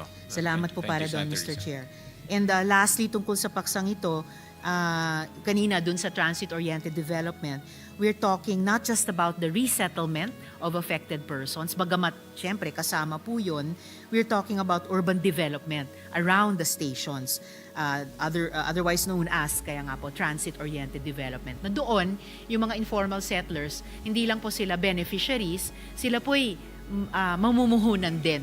Mag-i-input din sila sa development process around the train stations. So, dako na po ako, Mr. Chair, sa walang kamatayang NLEX Segment 8.2 conflict, yung forced relocation at internal audit.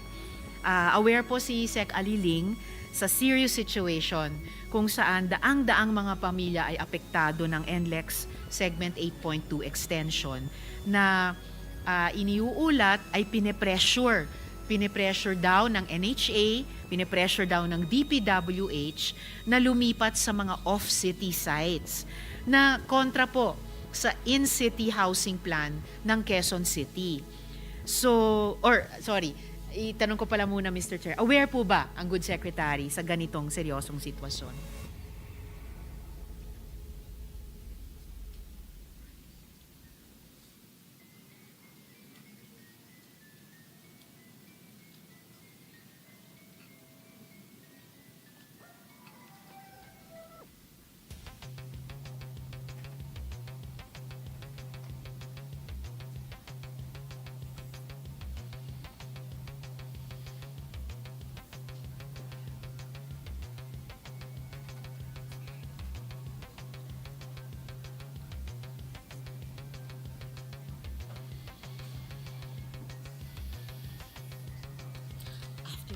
They're aware. Sorry, Mr. President, for Yes, the delay. Mr. I was Chair. just getting an update from NHA. They're aware po about the NLEX 8.2 segment, Mr. President. And medyo ano ho to, medyo very challenging because ang total ISF is about 28,900,000 families. Tama ba ito?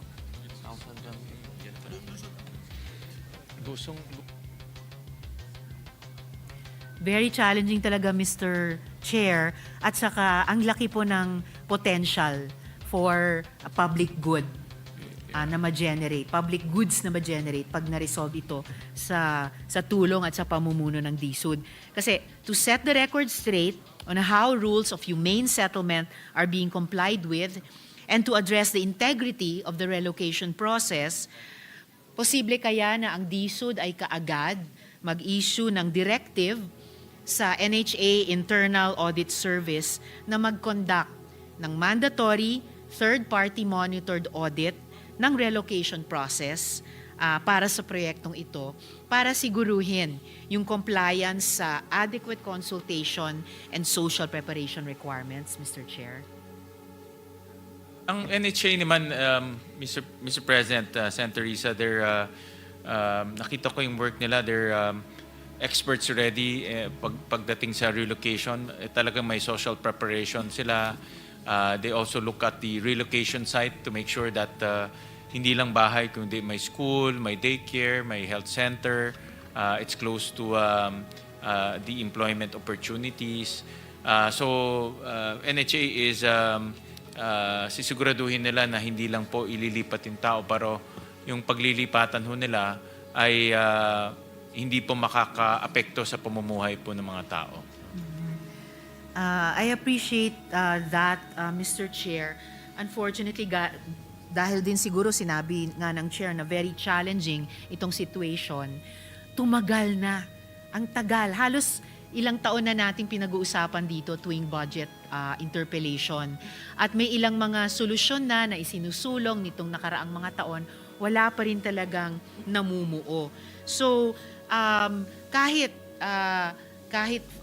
for the sake of argument, sabihin natin, i-concede natin na ganito yung mga katangian ng NHA, pwede nga kayang i-direct ng DSUD ang Internal Audit Service ng NHA na mag-conduct niyang mandatory third-party monitored audit, Mr. Chair. Baka makapag-generate ng bagong findings na hindi pa natin nakikita o bagong recommendation para sa solusyon. I-audit po yung process dito Yes, po Mr. sa Chair. Yung relocation process. Relocation process. Yes, Mr. Chair. Para siguruhin yung compliance sa adequate consultation at yung social preparation din, Mr. Chair.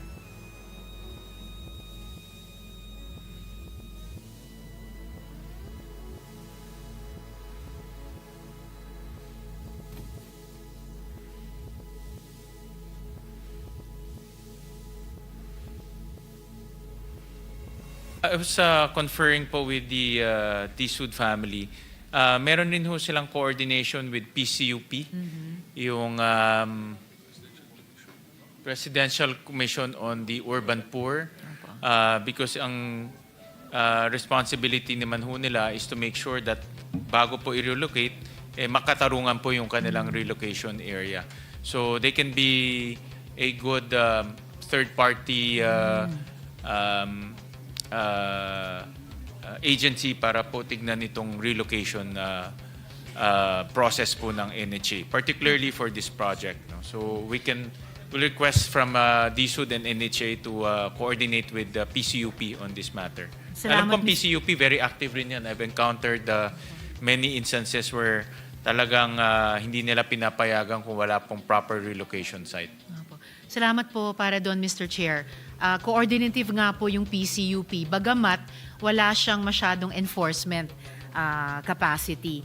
So, am I hearing na ididirect nga ng DSUD ang PCUP na mag-conduct nitong mandatory third-party monitored audit? Parang sila yung, although hindi naman sila hiwalay, hindi naman sila exactly third-party, pero sila yung mag-conduct ng audit. Kasi mataas po yung at stake dito, no, yung kung yung rules ng humane resettlement ay kino-comply with at yung integrity mismo ng relocation process. So did I hear the good news na i-direct ng DSUD ang PCUP i-conduct ang audit na ito, Mr. Chair?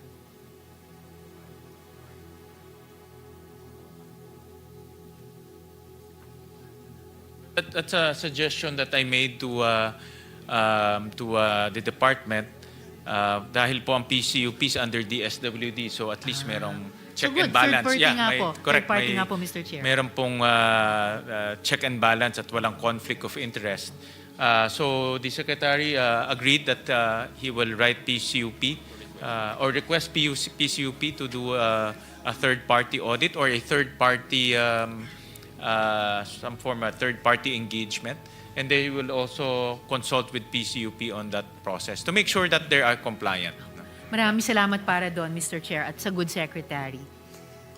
Huling pagsako na lang, huling tanong na lang, Mr. Chair, tungkol sa accountability at cost-effectiveness ng in-city solutions.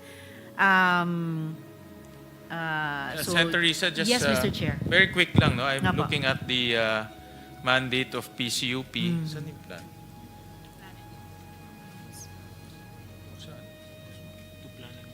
One of their functions is to plan and monitor programs and projects for the development of urban poor or communities in coordination with the agencies involved. No? So, pwede itong maging parang third-party auditor or third-party monitoring body dito sa project na ito. Maraming salamat, Mr. Chair. So, swak na swak, pati sa mandate ng PCUP ito. Thank you so much for that. So, huling tanong ko na lang po tungkol sa Quezon City Partnership at yun na nga, cost-effectiveness ng in-city resettlement. So, Quezon City, being the primary LGU responsible for its constituencies' shelter, has a long-standing proposal for an in-city resettlement partnership, offering cost-effective solutions like 800 peso monthly rental options to prevent job loss when people are displaced. So ang huling tanong ko na lang sa interpelasyong ito, Mr. Chair, pwede bang mag-commit si Sec. Aliling na tumawid sa Kalayaan Avenue bago matapos itong taon para magkaroon ng formal consultation kay Quezon City Mayor Joy Belmonte at yung Local Housing Board tungo sa isang Memorandum of Agreement na kikilalanin ang Quezon City bilang co-implementor niyang NLEX Segment 8.2 Socialized Housing Component, Mr. Chair.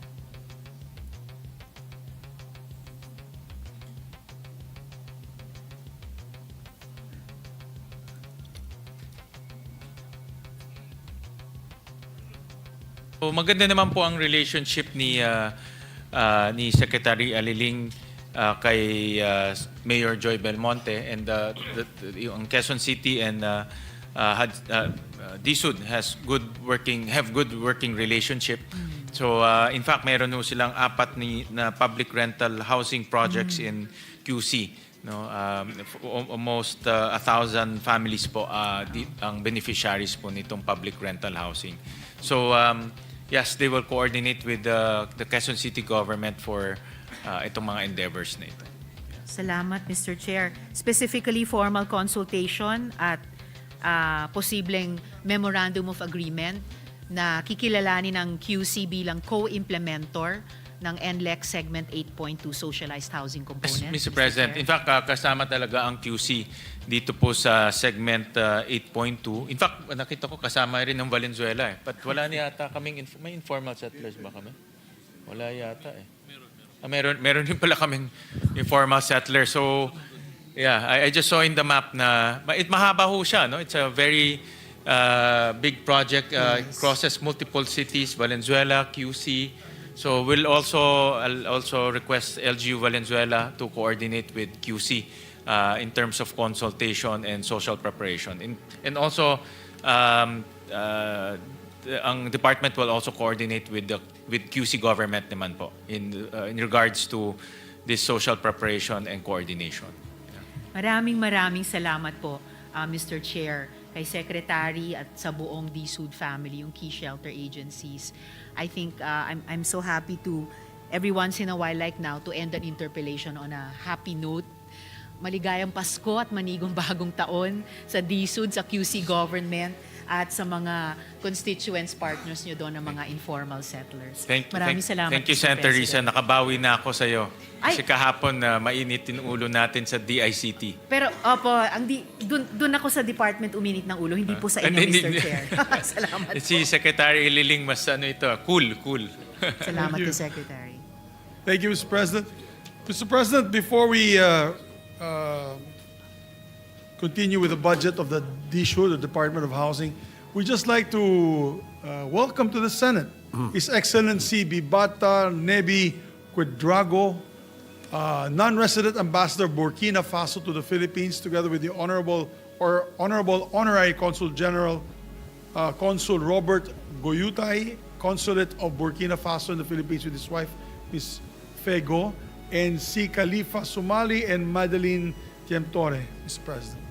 We'd like to welcome them to the Senate. Thank you to our guests, to Ambassador and the party together. Welcome to the Philippine Senate. Thank you, Mr. President. Thank you for visiting. Yes. Mr. President, no Majority other Leader. member wishes to interpolate the budget of the... may we recognize Senator Robin Hood Padilla, Mr. President. Senator for a short Robin Padilla is recognized. Maraming salamat po, Ginoong Pangulo, at sa ating pinunong mayorya sa pagbanggit po sa aking bisita.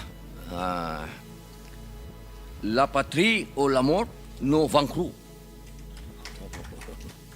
French. Fatherland or death, we shall overcome.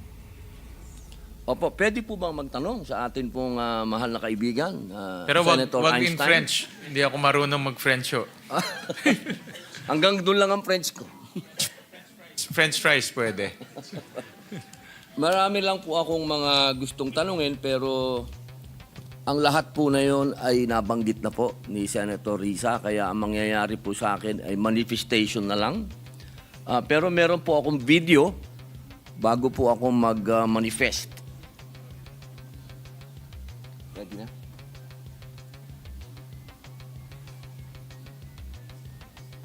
Sir.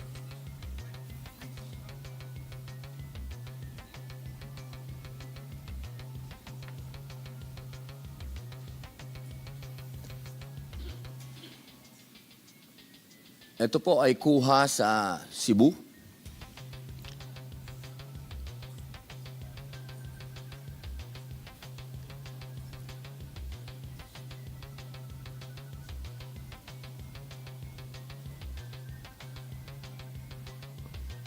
Na-interrupt po ang video, pero malinaw naman po doon sa video, nakita po natin na nakalulungkot po ang sitwasyon na ito, sapagkat dito po nagkaroon po ng Lina Law. At ito po yung RA 7279. Sa Section 29, ang sabi po doon, resettlement. Within 2 years from the effectivity of this act, the local government units, in coordination with the National Housing Authority, shall implement the relocation and resettlement of persons living in danger areas such as esteros, railroad tracks, garbage dumps, river banks, shorelines, waterways, and other public places such as sidewalks, roads, parks, and playgrounds. The local government unit, in coordination with the National Housing Authority, shall provide relocation or resettlement sites with basic services and facilities and access to employment and livelihood opportunities sufficient to meet the basic needs of the affected families. Nais ko lang pong magkwento po sa inyo dahil hindi lang po ako galing sa Cebu, galing din po ako sa Negros at galing din po ako sa Bicol Region. gusto ko pong ipaalam sa ating mahal na ahensya na aking pong partner sa loob ng 3 taon. Marami din po kaming project na nag-umpisahan ng NHA. Gusto ko pong iparating po sa inyo na karamihan po sa mga napuntahan kong tamaan ng kalamidad, isa lang po ang kanilang kahilingan. Sila po ay maalis sa lugar na yon at mailipat sa isang lugar na sila po ay safe. Nakikita niyo po yan, kalsada po yan, naging waterfalls na. Ganyan po ang sitwasyon. Gusto ko pong malaman po din ninyo na sila po ay hindi ko malaman kung bakit pinayagan ng local government na tumira itong mga taong ito sa riverbanks, sa mga tinatawag po nating daanan ng natural na tubig kapag umuulan. At yung iba ginawa pang barangay. Hindi ko po talaga maintindihan paano nangyari yon na itong mga taong ito ay pinayagan doon tumira. At noong nandoon po ako at nakipagtalakayan sa kanila, ang sabi po nila sa akin, wala daw pong ino-offer na resettlement o relocation sa kanila ang NHA. Nakalulungkot po dahil kinausap ko po yung local government, dribble ang nangyari. Ang sabi po, tinuturo naman po kayo. Kasi ang sabi sa batas, sila ang mag-aalis, kayo ang magre-resettlement. Ang nangyayari po, turuan. Hindi po ako magtatanong na. Ako po yung nagmamanifest lang. Ang nangyari pa po, dumating pa yung isang ahensya ng gobyerno, imbis na ang i-offer sa kanila ay resettlement o ialis doon, magbibigay lang daw po ng bubong at kahoy. Ibig sabihin, dyan pa rin kayo titira. Pag dumating uli yung baha, bahala na kayo sa buhay ninyo. Parang ganun po. Gusto ko lamang pong ipaalam sa lahat na dyan po sa Cebu, meron pong namatay dyan, 8 sa isang pamilya. 8. Isang pamilya po yun, 8. Doon po sa Negros, 14. Isang pamilya. Kaya sayang po, kitang-kita po natin, no? Nandiyan po sila sa pambihira, oh. Kaya sana po, tatagal lang po tayo dito kung magtatanungan pa tayo. Baka po sa 2026 na ako magtatanong kung ano po ang ginawa ninyo dito sa nangyayari na to sa ating mga kababayan. Mga mahal kong nasa gobyerno, hindi na po namamatay sa lunod sa tubig ang ating mga kababayan. Namatay po sila sa lunod sa putik. Nung pumunta po ako, lagpas tao ang putik. Hindi na po makita. Yung pong isang pamilya, hindi nila nakita na yung kapatid niyang 3 dahil nalibing na po sa putik. Kaya sana po, ito po ang tingnan natin. Ito po ay urgent, emergency na po ito. Kailangan po natin itong aksyonan na ngayon na dahil baka may dumating na naman na bagyo. Sabi po tayo ng sabi na ito na ang sitwasyon natin. Mas lalakas ang bagyo, mas dadami ang baha. Siguro po ito po ang panahon para ipakita natin talaga na ang ating gobyerno ay riresponde sa taong bayan. At ito po ang kailangan sa ngayon na. Ma-resettle po sila, ma-relocate po sila. Diyan po sa Negros, ako na po mismo naghahanap ng lupa para sa kanila. Ang sagot sa akin, hindi dito. Mahirap humanap ng lupa dito dahil puro asindero dito. Makakaaway natin dito ang mga asindero. My goodness gracious. Kaya sana po, mga mahal kong kababayan sa ating gobyerno at sa inyo po, tulungan niyo po ako. Sa 2026 na po ako magtatanong. Maraming salamat po.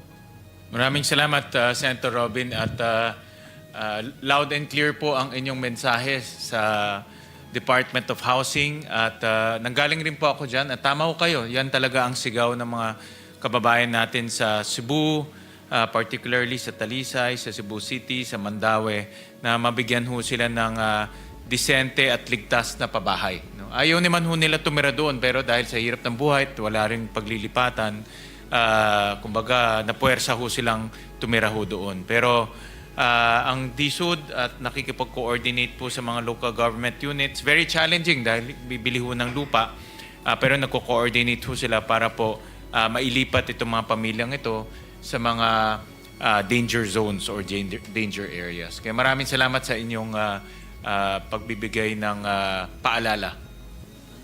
Thank you, Mr. President. Mr. President, next to interpolate the budget is Senator J.V. Ejercito, the author of the Department of Human Settlements and Urban Development Act. Senator J.V. Ejercito is recognized. Thank you, Mr. President. Thank you, Majority Leader. A pleasant afternoon to the Dishud family, our Chair, Community Finance, Senwin Gatchalian. Anyway, it has been 6 years since the passage of the creation of the Department of Human Settlements and Urban Development. It was passed in 2019. Of course, I'm very proud to have sponsored and authored this measure, together with our colleagues here who supported. Of course, Enrisa was here. Then, Senator Zubiri was the majority leader, and Senate President Soto, under his administration when we passed this landmark legislation. Together, it was also passed together with the Universal Healthcare Law. So these are two landmark legislations that we passed during that year. But sad to say that after 6 years, we still have a long way to go. Still a lot of challenges. Siguro alam po ng Dishud family yan. Hindi naman po lahat talaga. It cannot happen overnight. Wala naman pong magic na pagkapasa ng batas, gaganda na po lahat. Just like universal healthcare, now it is being felt slowly. It's, by next year, it will now be more effective. But it took almost 6 years for it to be realized. I think itong housing sector will have a lot more challenges. So, based on what we've heard earlier, the backlog back then, as far as I can remember, Mr. President, when we were drafting the measure, was about 2 million but that time. And now it grew exponentially. Nasa 6 million na po ba ang backlog, as I was listening. So ang bilis ho ng paglago ng backlog if we do not really construct those houses. Kaya lang challenge talaga, yung 1 million houses that was planned under the 4PH, under this administration, ngayon po magiging 1 million na lang until the end of the administration. But then being the principal sponsored author, of course, we have to make sure that this measure the program under Dishud will be more effective, kasi we do not want, ang gusto natin walang matirang squatter sa sariling bayan. Anyway, just like to ask a few questions and on a few issues.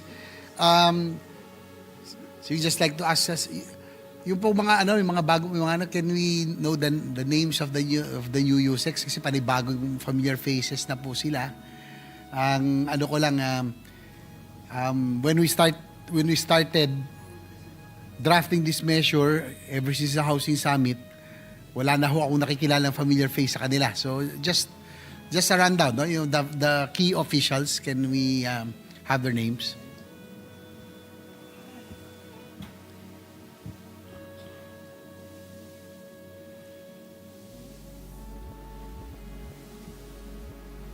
Of course, yung ating butihing Secretary Aliling, then si USEC Henry Yap, Senior USEC Henry Yap, Senior USEC Sharon Pakis, Undersecretary Odilion Pasaraba, Undersecretary Ramon Aliado, Undersecretary Eduardo Robles, Undersecretary Roman Molina, Undersecretary Maylin Rivera, at si Assistant Secretary Angelito Aguila. So ito po yung kanilang mga USECs and ASECs. Okay, thank you for that. Not to of course we would like to know the new officials of the Dishud. Of course, I do not want to I'm hoping that they will really come up, hindi ko naman inaano yung credentials nila, but the only problem, Mr. President, with all of the departments, yung pong turnover lagi ganun eh, no? So yung my worry always is the institutional memory. Just like with the DOH, naiwan na lang po si Secretary Ted Herbosa. From USEC, ASEC down, bago na rin po lahat. When we were drafting the Universal Healthcare Law, yung po mga kausap namin, yung mga the ones who helped us formulate or draft the law, wala na po lahat in the same manner with the DSHUD. So I'm hoping, bagong ano na naman to, learning curve, sana po, yung sa susunod na 2 taon, malaman nyo na lahat. No? From the Housing Summit hanggang sa pag-draft, so bago na naman po tayo. But then again, nandiyan na po yan. So we'll just have to help each other. Yung po sa, sa development, the reason why we came up with the DSHUD, all the agencies, all the housing agencies of government, iba-iba po yung they had their own offices, no? Hiwa-hiwalay po sila under the HUDC back then. So we deemed it proper that under the DSHUD, at least everybody will move in the one direction. Probably I would like to ask the chairman if you can ask Secretary Aliling yung pong strategy now with the housing, the socialized housing.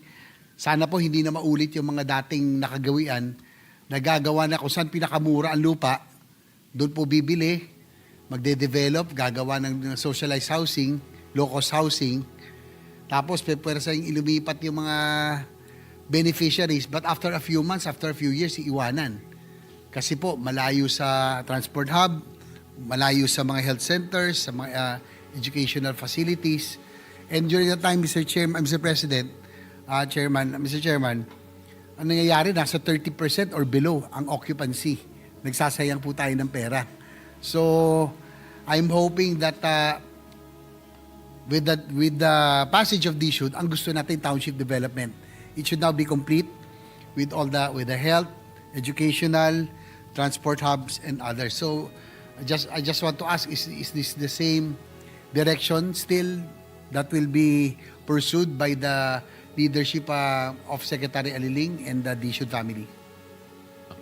Well, thank you for that question, and tama ho kayo, Senator JV, na yung mga tao na pinapwersa pong i-relocate sa outside of their cities or outside of their municipalities, napipilitan ho silang iiwan yung kanilang pinaglipatan dahil walang trabaho, walang eskwelahan, no? Walang education, at inconvenient para sa kanilang daily life. Tayo man, pag linipat ho doon, talagang aalis ho tayo ng aalis dahil walang mga basic facilities. So, yan po ay hindi na policy ng bagong pamunuan ng Department of Housing. In fact, kanina napag-usapan ho namin ni Senator Risa na ang policy ngayon ng NHA ay in-city or neighboring cities, or they call it close city or neighboring cities. No? So yun po yung kanilang policy. Well, that's good to hear because both of us have experience as former chief executives. And I would say that, I can proudly say, Mr. President, that in Metro Manila, San Juan and Valenzuela have more or less the more successful socialized housing program. Kasi po, hindi naman ho lahat ng LGUs prioritize housing because number one, is very expensive. Land is very expensive in Metro Manila. And second, hindi masyadong mataas, no, yung development cost. But happy to note that Valenzuela has one of the more successful housing programs. Yun po yung Disciplina Village, no? If I'm not Yes, mistaken. Disciplina Village po. Oo. Dalawa po yun. Medyo No? payat pa tayo dyan, Senator JV. Oo nga eh. Oo. Parang ako hindi. Hindi. Ikaw yun. Actually, ikaw yung tinutukoy ko. Yes, this one's, si Congressman Albi Benitez, the one who passed the other measure, the countermeasure. But yung kalayaan, the Disciplina Village, how How many phases was that, Mr. Chairman? Well, it was an offshoot of Bagyong Ondoy. I think mayor tayo noon, Senator JV at that time. So dahil po sa Bagyong Ondoy, we had to relocate yung mga nasa danger areas. So to date, we have relocated close to about 15,000 sa mga danger areas. Meron na ho kaming 3 housing projects. Pero sa amin ho, public rental housing, we rent it to them. No? Hindi ho namin, wala pong binibigay na ownership. So, but mura lang po yung renta, about 300 pesos. I remember this time you were the chairman of the Senate Committee on Housing, if I'm not mistaken, at that time nung binisita nyo kami sa Valenzuela. And that's worth, I don't know, worth looking at. I'm hoping that the Dishud family, Secretary Ling, would consider rental housing. I think will be very good also for Metro Manila right now. Magandang, it was a very good example, the one that they built in Valenzuela.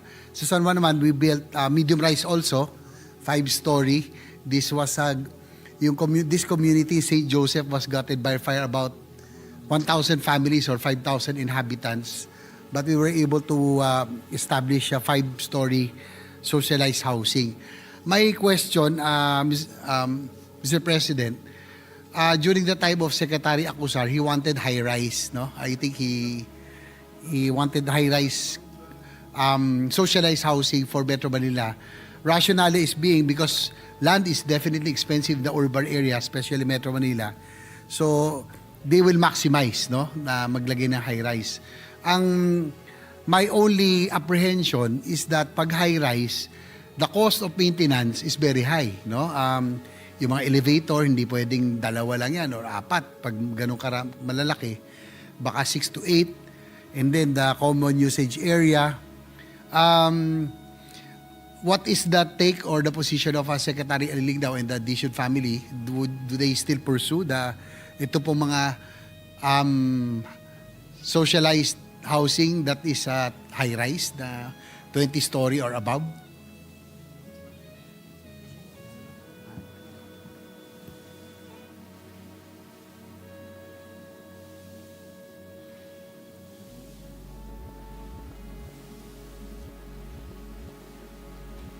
So, tama ho kayo, Senator JV. Itong ganitong project ay hindi na itinuloy ni Secretary Aliling because the price points is beyond the socialized housing price points.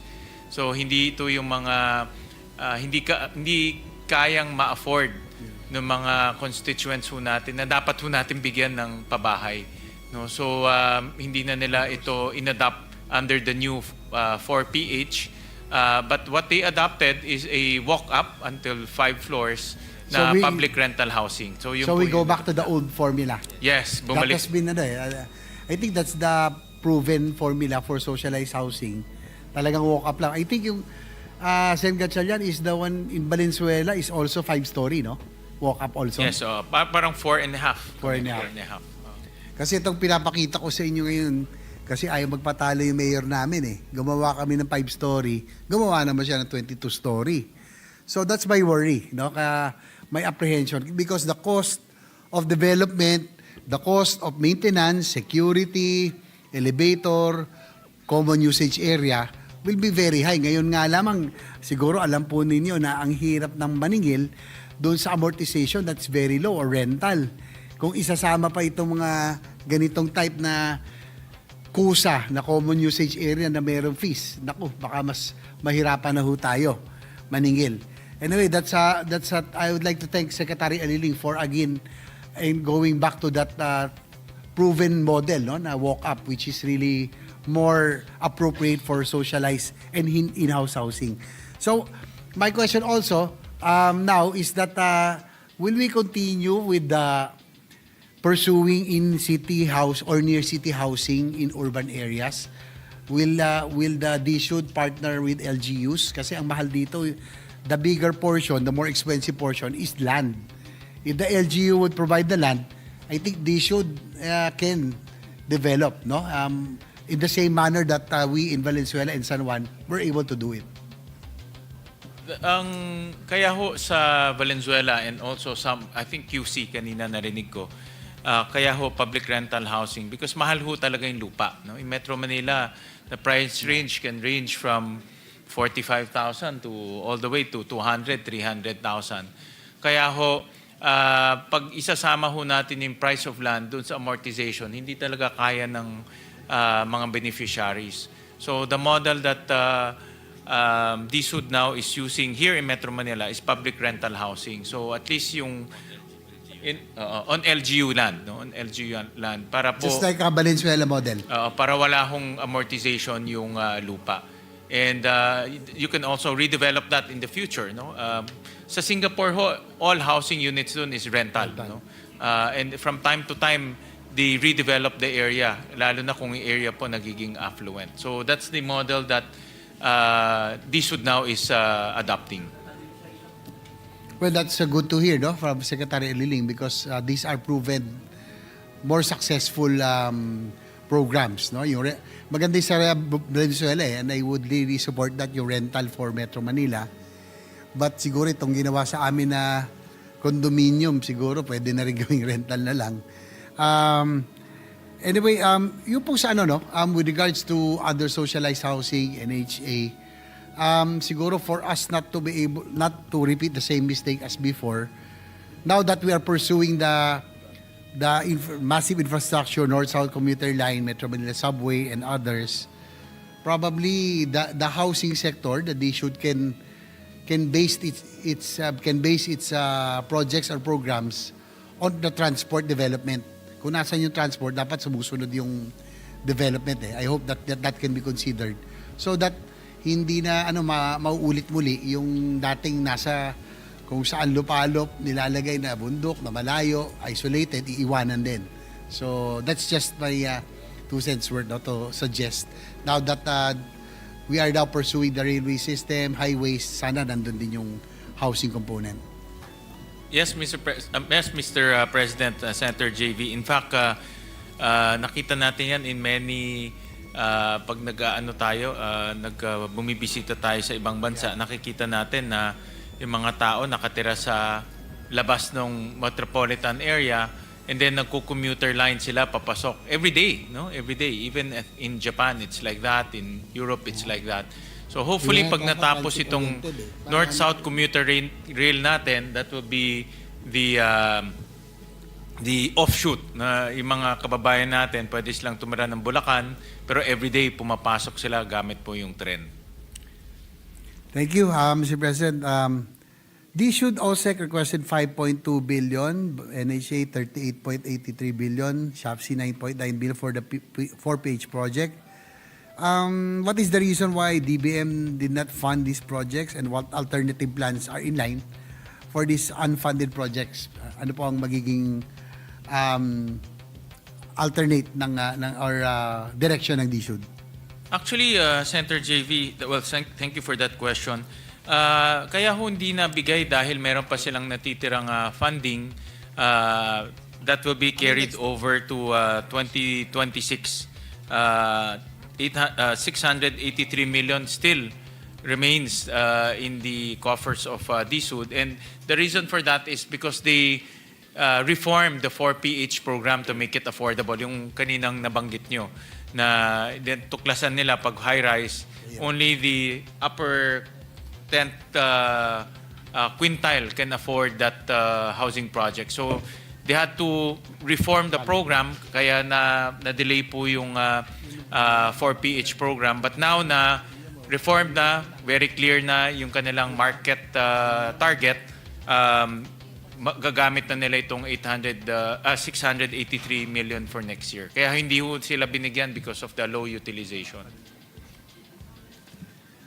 Anyway, I'll just go to be rest assured of our support. No, of course, we cannot let the department fail. The DSUD should succeed, and again, we need to address the backlog. No, na sabi ko kanina nung sinusulat natin ito, 2 million lang ang backlog. It grew exponentially to 6 million. So we really have to move fast, and I think the key here will be financing. No, also one of the things that DSUD should really focus on the financing side, lalo na sa mga projects. And Siguro sa NHA na lang, no? Si GM na lang na nakita ko dito.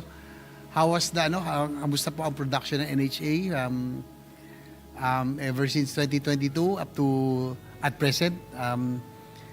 Did we improve the production of NHA?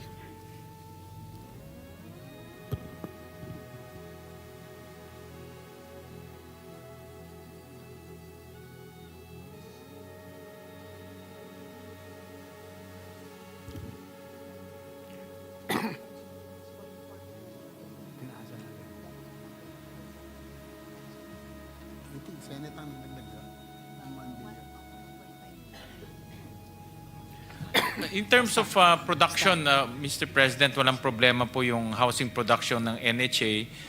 But admittedly, compared to the height of the budget allocation to NHA, at one point nakakakuha ho sila ng 10 billion pesos. But now, ang allocation ho natin is about 4.3 billion. No? So, it's really a question of fiscal space. Kaya ho hindi sila nakakahabol doon sa mga housing requirements natin. But before end, I'd like to thank Mr. President, of course, Chairman or Finance Chair for adding Senate intervention of nagdagdag tayo na 1.5 billion. At least this is again still construction, no? We can be rest assured that yung ating spending kahit pa paano magpatuloy, and my support to the Dishud family, be rest assured of our support. We have to make this work. We have almost 2.5 years, but hopefully as the sponsor and author of this measure, I just want to be rest assured of our support, and di tayo dapat mag-fail dito, no? There are a lot of challenges, a lot of speed bumps, no doubt, but I think with the leadership of Secretary Ililing and the Dishud family, I would like to profess my support to the department. Thank you, Mr. President. Thank you, Majority. Thank you, Chairman. Maraming salamat, Senator JV, to the father of the DSUD Department of Housing. Thank you, Mr. President. Mr. President, I'd just like to echo the sentiment of Senator JV, lalo na sa mga probinsya at secretary, kasi ayaw nila ng high-rise dun. Gusto nila ng single-detached. Kasi magtatanim ng malunggay, ng alam mo naman. And we're actually very successful because the NHS has 3 major projects now in Bukidnon. So we thank them for that. So, Mr. President, no other member wishes to interpolate the budget of the Department of Human Settlements and Urban Development. I move that the budgets of the Office of the Secretary, Human Settlements Adjudication Commission, Department of Human Settlements and Urban Development, National Home Mortgage Finance Corporation, National Housing Authority, and Social Housing Finance Corporation be deemed submitted. I so move, Mr. President. Any objection? Chair hears none. The Department of Human Settlements and Urban Development, including the budgetary support to all their other offices, are hereby deemed submitted. Thank you very much, Mr. President. May I ask for a minute suspension to allow the transfer of the DTI into the session hall? Session suspended.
automotive resurgence strategy, and 250 million allocated for the RACE program, otherwise named as Revitalizing the Automotive Industry for Competitiveness Enhancement, now transferred to the unprogrammed fund. And those are the highlights of this year's DTI budget, respectfully submitted to the plenary. Yes, Mr. Senate President. Your Thank you, recommend- Mr. President. Thank you, Madam Chairperson. Thank you very much. Allow me to ask a few questions that somehow deviates from the other offices and agencies under the DTI. But there are certain concerns that our colleagues will be taking up. But I have a particular concern involving some issues that arose from the Blue Ribbon hearing. So, with your permission, Madam Chairperson, first of all, when the President Bongbong Marcos released the name of contractors involved in the flood control anomaly, the Philippine Construction Accreditation Board, or the PCAB, was at the forefront of the investigation. Now, allegation of corruption within the PCAB surfaced when blacklisted contractors can still be issued licenses despite numerous violations. So on October 27, 2025, Your Honor, Mr. President, DTI issued a preliminary and preventive measure order against these contractors. However, on November 6, 2025, the DTI, we issued a withdrawal of the formal charges. Please take note. Binawi ng Construction Industry Authority of the Philippines ang mga reklamo nito laban sa 16 na kontraktor na sangkot umano sa maanumalyang flood control projects. At dahil dyan, wala na ring bisa ang suspensyon at iba pang parusang ipinataw sa kanila. Nakatutok si Joseph Morong, exclusive. Noong October 27, sinuspinde ng Department of Trade and Industry o DTI ang 16 na mga kontraktor na umano'y sangkot sa maanumalyang flood control project. Kasama rito ang ilan sa mga kontraktor na sinampahan na ng reklamo sa Ombudsman. Kaya mula noon, hindi na sila maaaring mangontrata. Bukod sa pinakukumpiska ang kanilang mga gamit at sasakyan, pinapapadlock rin ang kanilang mga opisina at mga warehouse. Pinapamonitor rin ng DTI sa Coast Guard, PNP at Immigration ang paglabas-masok ng mga kontraktor. Base yan sa formal na mga reklamo na inihain ng DTI sa Philippine Contractors Accreditation Board o PCAB noong October 27 rin.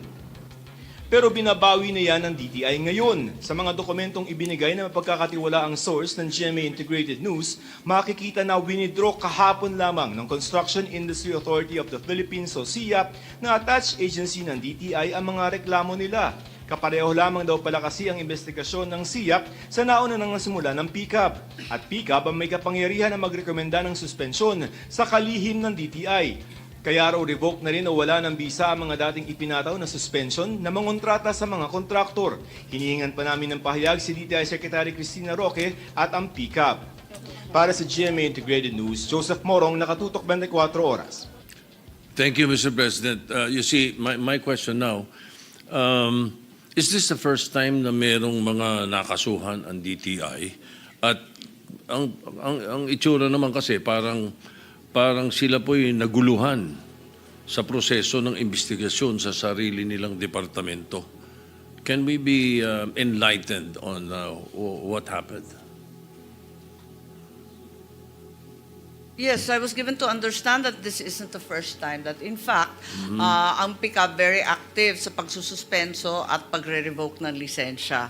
Medyo nagulanta rin ako noon, narinig ko at nabasa itong balita na pinakita po ng ating Senate President.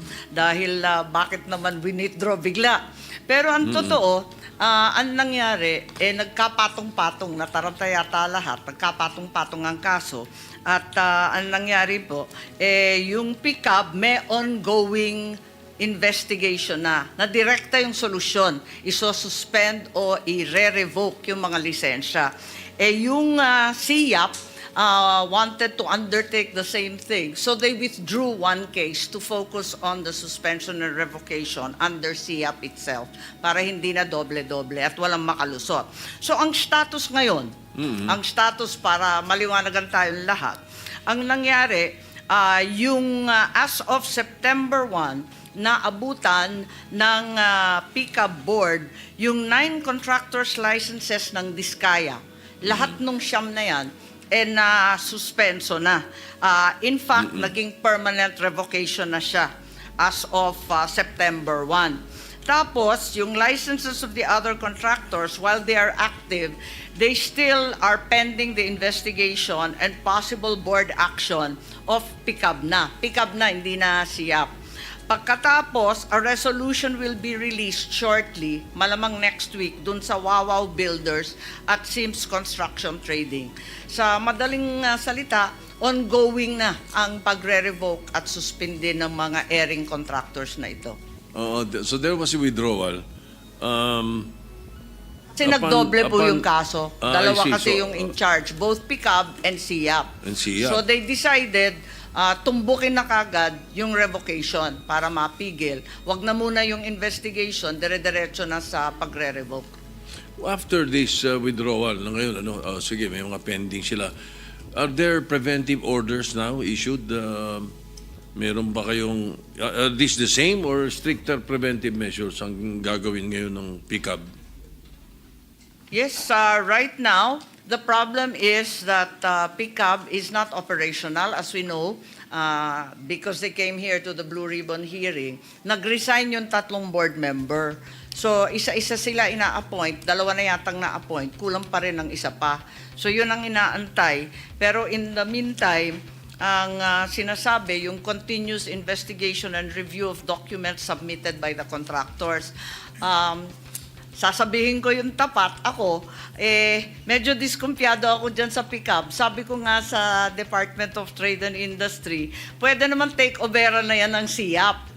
Yung SIAP, the governing body, can just take over even if the board of PICAB is no longer active. Because it's very clear in the PD that, in fact, they have authority, jurisdiction, and supervision, and that they are able to suspend and investigate, subpoena, and so on, these contractors. Dapat take over na talaga ng DTI kahit wala pang kompletong member. SIAP.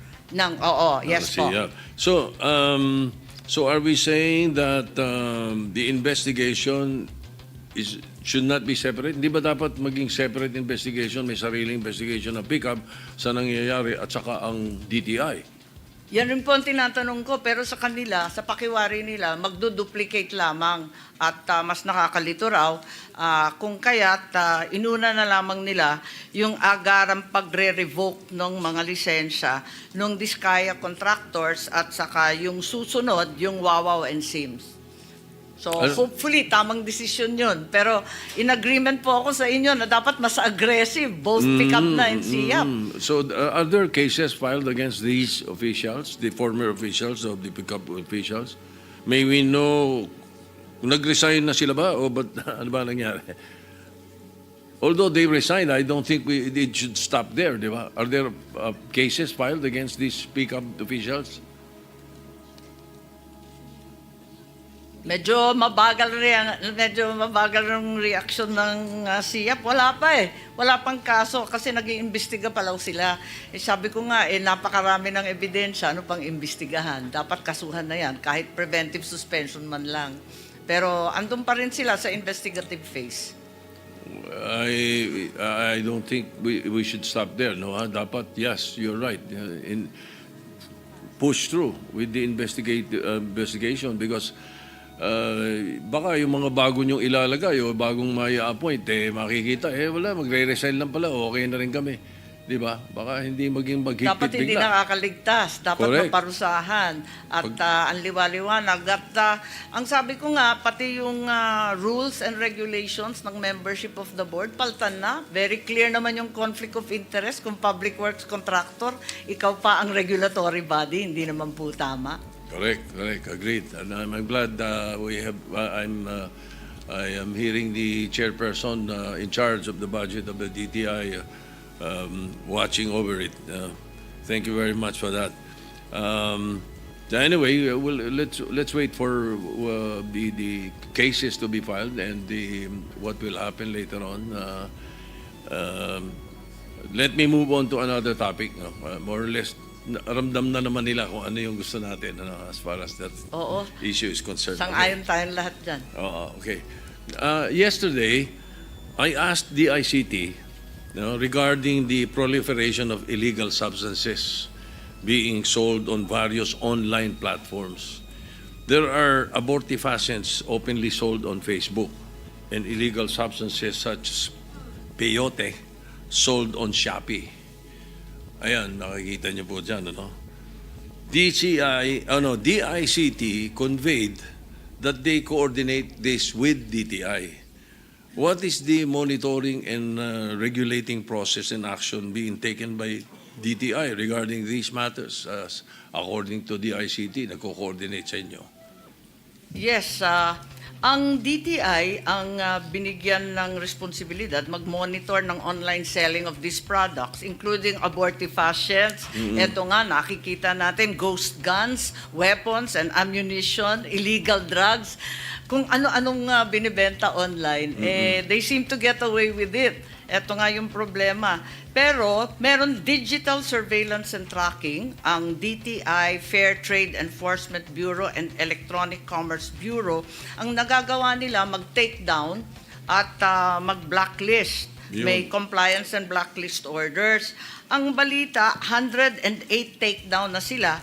Ang problema, dun sa 25,301 product listings, 30 days lang pala yung takedown. After 30 days, babalik na naman sila ayon sa Internet Transactions Act unless a court order is issued at which the takedown becomes permanent. Hindi pa pala sila nagkakaso sa huwes. Kaya hanggang ngayon, puro 30 days lang. Sabi nga natin, dapat mas masigasig sila dyan kasi kung ano-anong kalokohan ng binibentang online. Correct. May we ask that you pursue this vigorously? Kapag ulit-ulitan lang tayo, every month, ulitan lang tayo after the takedown. No? So, I think I've delivered the message. I will not belabor the point anymore or the interpolations. Hindi ako mahilig sa mahahabang predicate bago magtanong eh. Alam mo naman ako, diretso agad, no? So that we save time. So,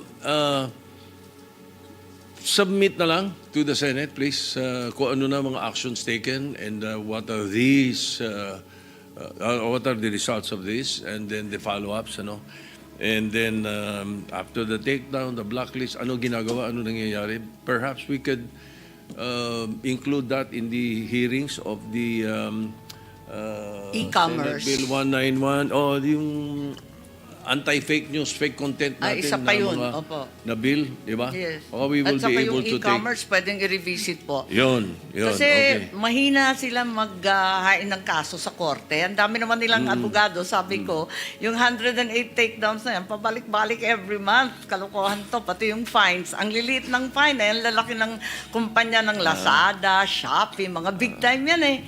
Talagang binabaliwala yung mga fine. So, okay. So, not belaboring the point dahil ito'y medyo sagi lang sa budget nila because we want them to be on their best foot. Sige, thank you very much. We will await the submissions.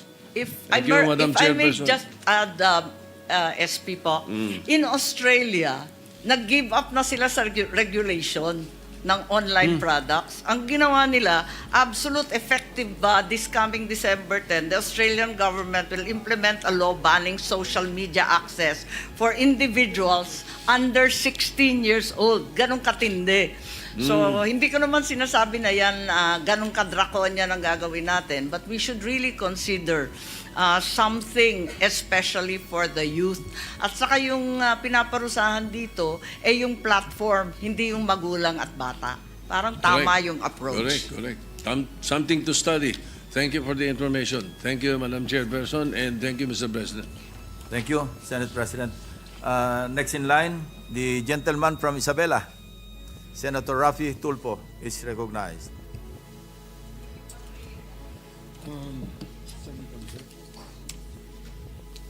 Good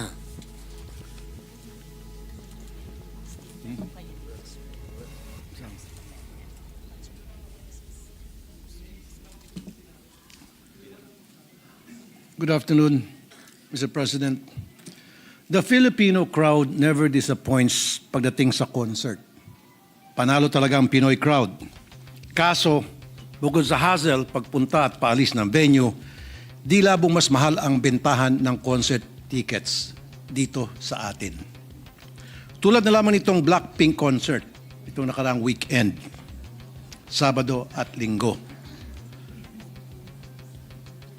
Talamak yung naging bentahan ng napakamahal na ticket na nanggagaling sa mga scalper.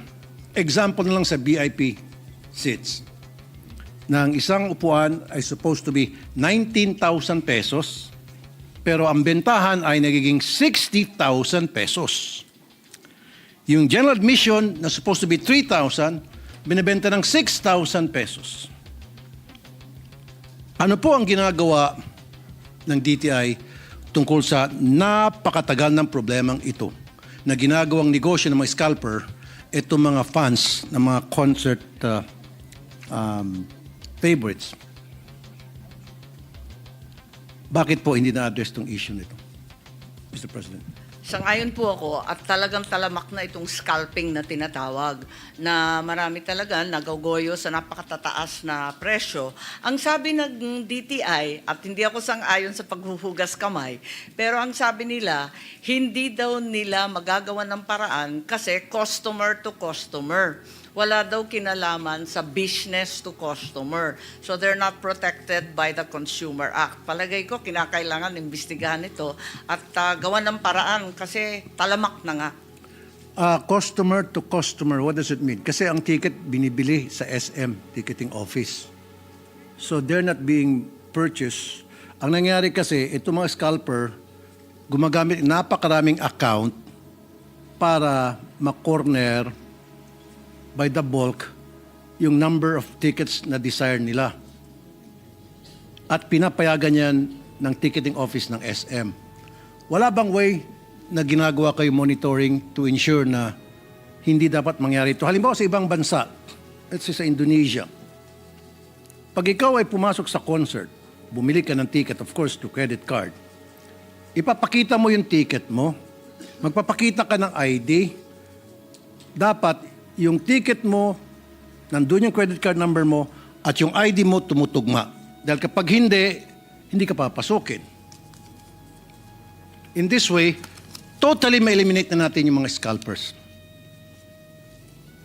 Madam President, Mr. President and Tama Madam po. Sponsor. Mr. President, that is correct. And the constraint is really in the law itself kung pwede natin amyendahan. Kasi right now, nakalimita siya sa business to consumer. Yung nanggogoyo o nag-overprice o substandard ang binibenta ng mga negosyo at binibenta sa consumer. In this case, whether online or in person, it's one consumer who bought the ticket and someone who's willing to buy it at a much higher price. So ang gusto sana ng DTI, tumihingi sila ng tulong natin na pwedeng palawakin itong consumer rights natin ngayon at isama na itong panggogoyo na consumer to consumer. Okay, what about kung makipag-coordinate ang DTI, Mr. President, Madam Sponsor, sa DICT para matrack down yung mga gumagamit ng napakaraming account at bumibili ng by the bulk ng mga concert tickets? Yes, tama po yan. And I'm actually encouraging them na makipag-MOA na nga sa DICT para matrack ito. Kasi pareho silang binigyan ng responsibilidad ng digital surveillance and tracking. At meron naman silang opisina, yung Fair Trade Enforcement Bureau, kung sana makipag-usap sila sa DICT para matigil itong talamak na mga pangyayari. So hanggat hindi tayo gagawa ng legislation ukol dito, Mr. President, Madam Sponsor, happy-happy palagi ang mga scalpers. Nako, hindi po pwede yan. Ang pinipilit ko nga sa kanila na magkaroon na ng MOA with DICT at together, kahit wala pa yung batas, kaya na nilang i-track ito at gamitin na nila yung e-transactions, yung e-commerce, internet transactions, digital surveillance, lahat yan. Yes. Pwede naman gamitin yung mga batas na yan. Talaga, thank you po, Madam Sponsor, for that answer. So when will this happen? Next decade? Kasi napakatagal na po nito eh. Matanda na tayo by the next decade, hindi Baka dapat. wala na tayong lahat dito, buhay pa rin mga scalpers. At Ama sasabihin ng DTI, gagawa namin ng paraan. O, gawan na ninyo ng paraan, sana.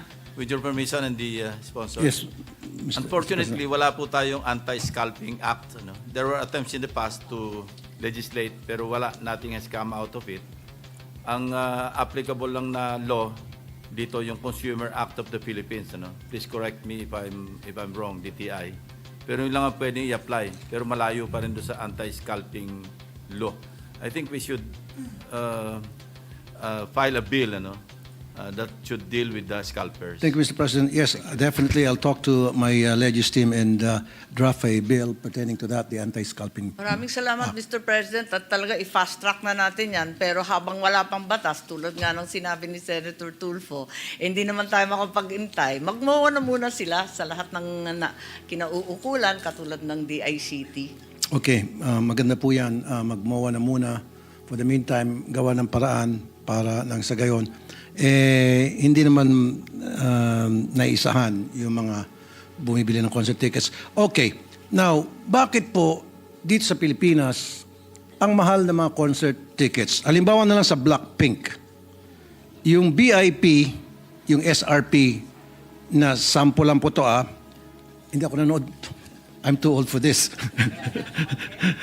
Hindi ako nanood dito. Pero magagaling. They're good, I've heard they're good, they're pretty, they're good answers and stuff like that. But anyway, let's get to the topic now. VIP concert ng Blackpink sa Korea. Ito na ba yan? Sa Korea ay 11,000 pesos. Iko-convert mo na to sa pera natin. Pero bakit pag sa Pilipinas, 19,500 pesos ang SRP? Even sa ibang mga concerts, ikukumpara mo sa ibang bansa, yung bentahan ng ticket nila doon at bentahan ng ticket natin doon, same group, same seating arrangements. Bakit mas mahal sa Pilipinas palagi? Mr. President, na-monitor po ba yan ng ating DTI? Ubod ng mahal talaga, subalit yun nga, ang alam natin kung Koreano, syempre mas mura dun sa bansa nila. Gayon pa man, maaring titignan at imbestigahan rin nila yung mga concert organizers. Baka labis-labis naman ang kinikita, isa yon. Ikalawa, yung mga platform, yung major concert platforms for selling and buying tickets, pwede rin kausapin yung SM Tickets, Ticket World, Ticket Nation, kung bakit lumulobo ng labis-labis ang mga concert tickets. Hindi tuloy nakakapag-enjoy yung mga kabataan na musically inclined at talagang mahilig at may kinabukasan sa musika. Okay, isang example pa. BTS. Ano sabihin ng BTS? BTS group. BTS, okay. Korean din. Okay. BTS tickets noong April 2025. Sa Indonesia, 14,000 ang halaga nung VIP tickets nila doon para sa BTS. Pero sa Pilipinas, 22,600. Now, itong BTS, I would assume hindi to Indonesians, ano? Korean. Okay. So, pumunta sila ng Indonesia, naningilang Indonesia, 14,000 lang. Pagdating sa Pilipinas, naningilang Pilipinas, 22,000 para sa VIP tickets. Bakit palagi mas mahal ang Pilipinas? Ama po yun, labis-labis talaga. Baka masyadong kumikita ang mga organizer, yung mga concert corporations, at pati na rin yung ticketing platforms. Kailangan siguro imbestigahan yan kasi hindi dapat tayo naglalayo sa Indonesia. Yung kanina po, yung sinasabi sa Korea, maintindihan pa natin, pero yung Indonesia at Philippines, dapat tabla lang. Dapat. Mr. President, Madam Sponsor. Kaya nga po, meron bang way na yung ating DTI makikialam at siguraduhin na dapat hindi naman pagdating sa Pilipinas, yung magkukonso sa atin na grupo, kung ano man yung grupo na yun, ay mas mahal pa pag sila ay kumanta sa ibang bansa. As a matter of fact, there are people who told me na mas mura pa kung sila ay pupunta sa ibang bansa, magkukonsert yung gusto nilang puntahan na grupo, na masahe na sila, nag-hotel pa sila, mura pa. Mas nakamura pa sila kaysa dito sila manonood dahil napakamahal. Doble-doble, triple ang patong. So I think that's one thing. I know DTI is acknowledging this na tama yung sinasabi ko. It's about time na pagandahin naman natin siguro yung sistema at wag naman tagain yung mga Pilipino Tama po. sa mga concerts. Tagan-taga po, yung hinihingi ng DTI, isa pang amyenda sa batas. Ito yung sa Price Act na sinasabi nila, ang sakop lang nito basic necessities katulad ng rice, corn, etc. At saka prime commodities katulad ng harina, canned pork at iba pa. Wala rito yung concert tickets and entertainment. Kaya namumroblema lagi sila, kaya kung maaari, palawakin natin ang sakop ng price control. Oh, example, Coldplay Band. Korean pa rin to? Okay. Coldplay Band. Nung pumunta ang Coldplay Band sa Korea, ang halaga ng ticket nila doon para sa Coldplay Band was only 5,885 pesos. Pumunta ng Pilipinas, ginawan triple. 15,000. Again, palagi nangunguna ang Pilipinas pagdating sa pinakamahal na concert tickets. Lamang na lamang tayo. Pero this time, siyempre lahat tayo gusto tayong lamang. Pero this time, ayokong lamang tayo. Dapat patas. So this is something that DTI has to look into. Mr. President, Madam Sponsor. Sang-ayon po tayo dyan at huwag tayo naiisahan lagi. Tinataga naman yung kabataan lalo. Yung Coldplay, hindi dapat ganyan kamahal. Medyo laos na rin sila. Naabutan ko pa yun. Kaya sana mas mura ng kaunti. At siguraduhin ko na yung DTI talagang imbestigahan yan at hindi dapat yan palaganapin. Thank you. Ito, kaedad natin to. Kapanahon na natin to, Madam Sponsor. Rod Stewart. 2024, na-cancel yung kanyang concert. Maraming nakakuha ng refund, maraming hindi.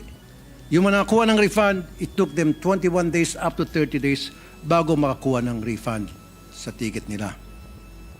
Now, paano natin habulin itong mga hindi nag-refund na sa tamang oras at hindi talaga nag-refund at all ng mga concert tickets na hindi naman natuloy yung concert?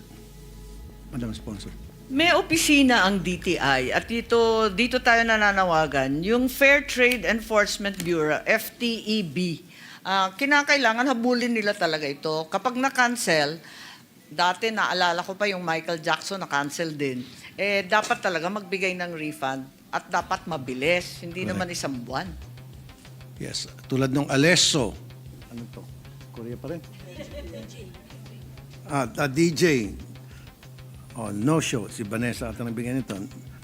2022, no refund at all. Zero. Sa mga bumili ng ticket. Now, Madam Sponsor, Mr. President. Sana nare-report yan dun sa Fair Trade na bureau nila ng DTI. Kasi kinakailangan imbestigahan yan. Hindi naman dapat yung ganyan. Okay. Last na naman po. So, doon po sa akin suggestion, mag-agree ba sa akin ng DTI tulad ng ginagawa sa Indonesia? If you buy a ticket online, of course, you're using your credit card or, credit card. Or ano pa yung isang card? Debit card. And then, kuha ka ng ticket because of the credit card and debit card na ginamit mo.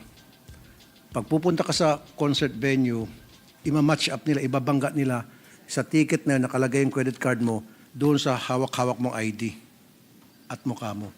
Kapag hindi tumutugma yung ID na dala mo at saka yung ticket na ginamitan ng credit card, hindi makatugma, hindi ka makakapasok. Can we not do that? Palagay ko pwedeng pag-aralan yan kasi magandang safeguard din yan.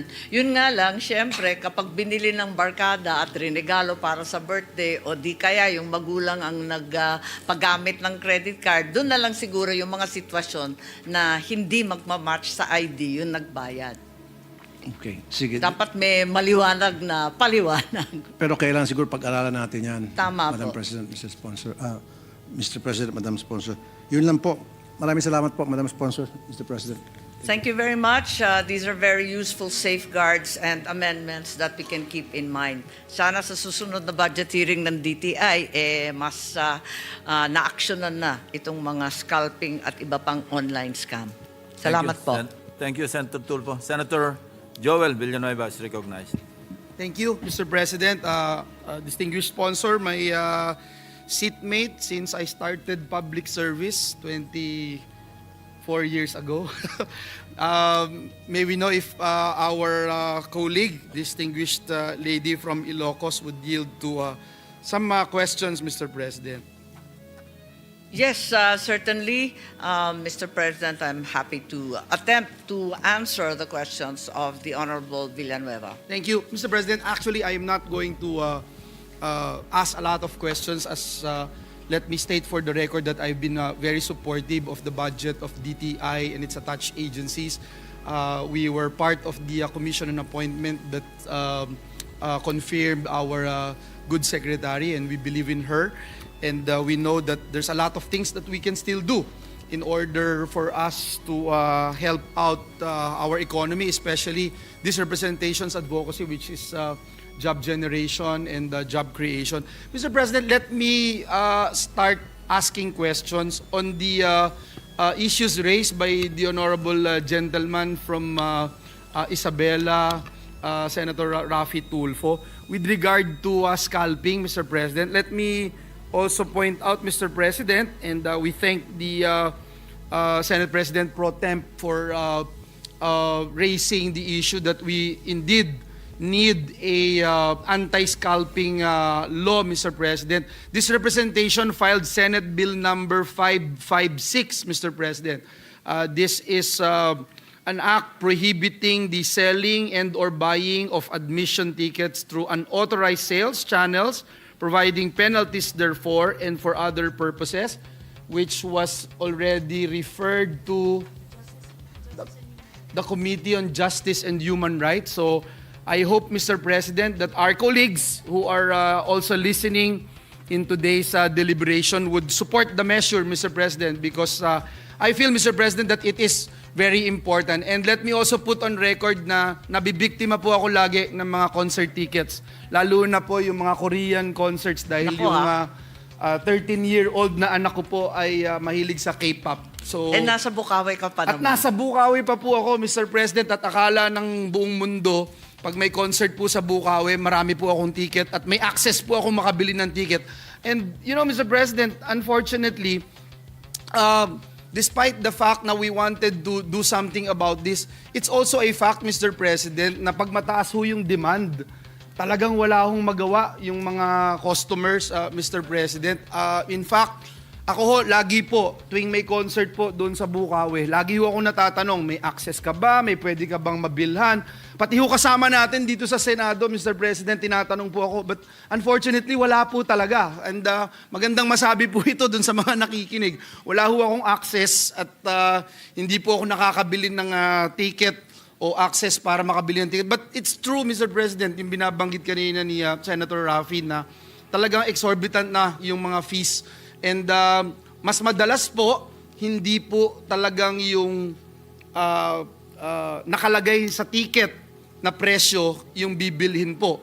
Nabanggit po kanina ng ating sponsor na limited yung powers ng DTI because it's a customer-to-customer relationship. But I really think, Mr. President, and I feel na we have to do something kahit hindi pa ho napapasa itong panukalang batas na Senate Bill number 556. Dapat talaga may masampulan, dapat merong gawin ng ating pamahalaan na hulihin itong mga to, masampulan para hindi po sila mangahas na gawin po ito. At hindi lang po ito nangyayari sa Bukawi, Mr. President. Din po sa Araneta Coliseum, dyan din po sa tabi natin, dito sa MOA Arena, nangyayari din po, Mr. President. Tama. Talagang akala po namin talagang kayang-kaya mong bunuin yung mga ticket sa Bukawi. Hindi pala. Okay.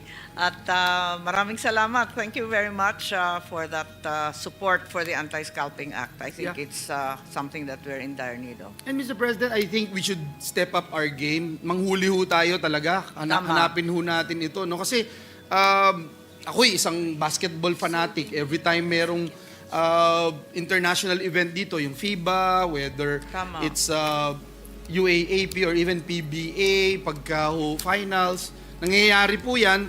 Pero, Mr. President, I can assure you, pagka pumunta po kayo dun sa mga venue, talagang meron ho, may lalapit talaga sa inyo na yun. Magbebenta po talaga. At mas mataas po yung presyo, Mr. At President. hindi sila nagtatago. Hindi na po, Talagang hindi garapalan. po. Exactly po, Mr. President. Andain nila dun sa pinto. At yun nga, sinasabi ko nga sa DTI, maging mas aggressive dito sa mga e-commerce platforms. Meron naman batas na talagang nagsasabi pwede nilang hulihin kung nabenta online. Kung ando naman sa mismong venue, pwede naman sigurong hulihin. Unfair practices na yan, hindi na tama. Ako ho, naka-experience po ako, nakikita ko ho, may mga police vehicle mobile na nandun. Nasa tabi ho, wala pa hong 10 dipa. Naririnig po nila yung mga scalpers nag-aalok ho ng ticket. So I hope, Mr. President, na matignan po natin ito. And another thing, Mr. President, that I'd like to raise based on Senator Raffy Tulfo's intervention. Hindi lang po yung price tickets, no? Kanina binabanggit ko, for example, pumunta yung Coldplay. Talagang once in a lifetime, mapanood mo ho yun, talagang ang laki ho nung binabayaran na ticket. Wag na ho yung presyo na lang ng ticket. For example, Mr. President, i-raise ko din po ito, yung concert ni Taylor Swift. Yung concert ni Taylor Swift dito sa Asia, sa Southeast Asia, dun lang po sa Singapore nagpunta. Nag-skip sa Indonesia, nag-skip sa Pilipinas at sa iba pang lugar. And there were, it was in the news, Mr. President, CNN, BBC, na lumabas doon na ang mismong Singapore ina-accuse ng ilang mga bansa na kinopo nila at nagbigay sila ng malaking investment para doon lang gawin sa Singapore yung kay Taylor concert. Swift. I'm just sharing this, Mr. President, because as legislators, as representatives of the people, we wanted to give them something na hindi naman tayo madehado. Yun yung binanggit din kanina ni Senator Tulfo. Hindi tayo malamangan.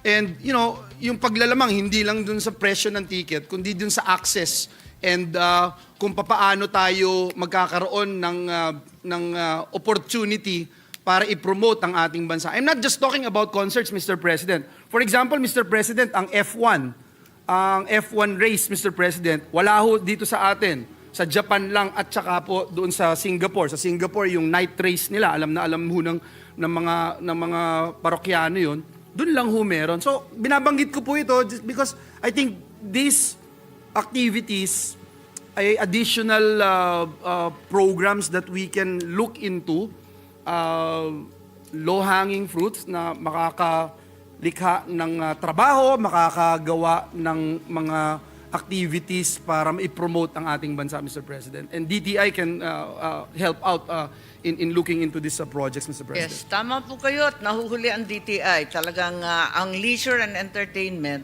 industry, industry din. Kaya kailangan i-regulate rin ng DTI. Hindi lang ang manufacturing and BPO services, hindi lang yon kundi mismo leisure and entertainment. Dapat sakupin na nila. Maliwanag, kapag online, meron silang kapangyarihan hulihin ang mga sellers nito. Pero ang sinasabi nila, yung transactions doon mismo sa venue na nagbebentahan, garapalan, harap-harapan, hindi daw crime yun sa ngayon. So, hindi daw nila pwedeng hulihin ng basta. Nagtataka naman ako, under the general rubric of unfair trade and misrepresentation, palagay ko you can make a case for it. So I think perhaps we should specify in a specific law exactly what we mean. Thank you, Mr. President, and I expect the support of our distinguished colleague in passing this representation sa bill, Senate Bill number 556, which is an anti-scalping act, Mr. President, that we are promoting. Mr. President, let me go to another point, and this is also to support the call of our Senate President Soto, tungkol po doon sa pag-protect ng ating mga consumers sa mga platforms, no, online platforms. Mr. President, yung Australia po came up with a law because of a lot Binanggit din namin kanina. Opo, no? December 10 ang deadly deadline nila. Yung 16 years of age, binaban na nila sa social media platform, no? And yung binanggit niyo po kanina, nakakatuwa po yun, dun sa Australia, ang talagang tinitingnan nila yung pagban ng mga platforms, Mr. President, not the parents. Kasi kahit sa atin dito, ang daming parents nasa abroad at because of the fact na they're looking for greener pastures, umaalis po sila. So, yun po, I hope magkaroon din po ng posisyon ang DTI about this. We raised this issue, Mr. President, in the budget of DepEd, and they're looking into it. Pwede rin nating gamitin yung GMRC law para sa mga kabataan natin. And then yung DTI, makita po natin yung mga platforms na nagpo-promote na alam natin na minsan, Mr. President, distinguished colleagues, sa face value pa lang nung page, Mr. President, alam mo na na manggogoyo eh. So, sana matignan din po natin yon, Mr. President. Maraming salamat. Pag-aralan po natin. Isipin ninyo yung Australia na highly developed, highly technologically advanced. Talagang sumuko na sa regulation. Basta banned na lang outright. Di ko naman sinasabi na dapat gawin natin yun, yung under 16. At marami rin naman nasasagap sa online na kaalaman at edukasyon. Ngunit palagay ko, importante na talagang tignan na itong mga platform. Pati yung mga fines na ini-impose natin, parang sinsilyo lang yun.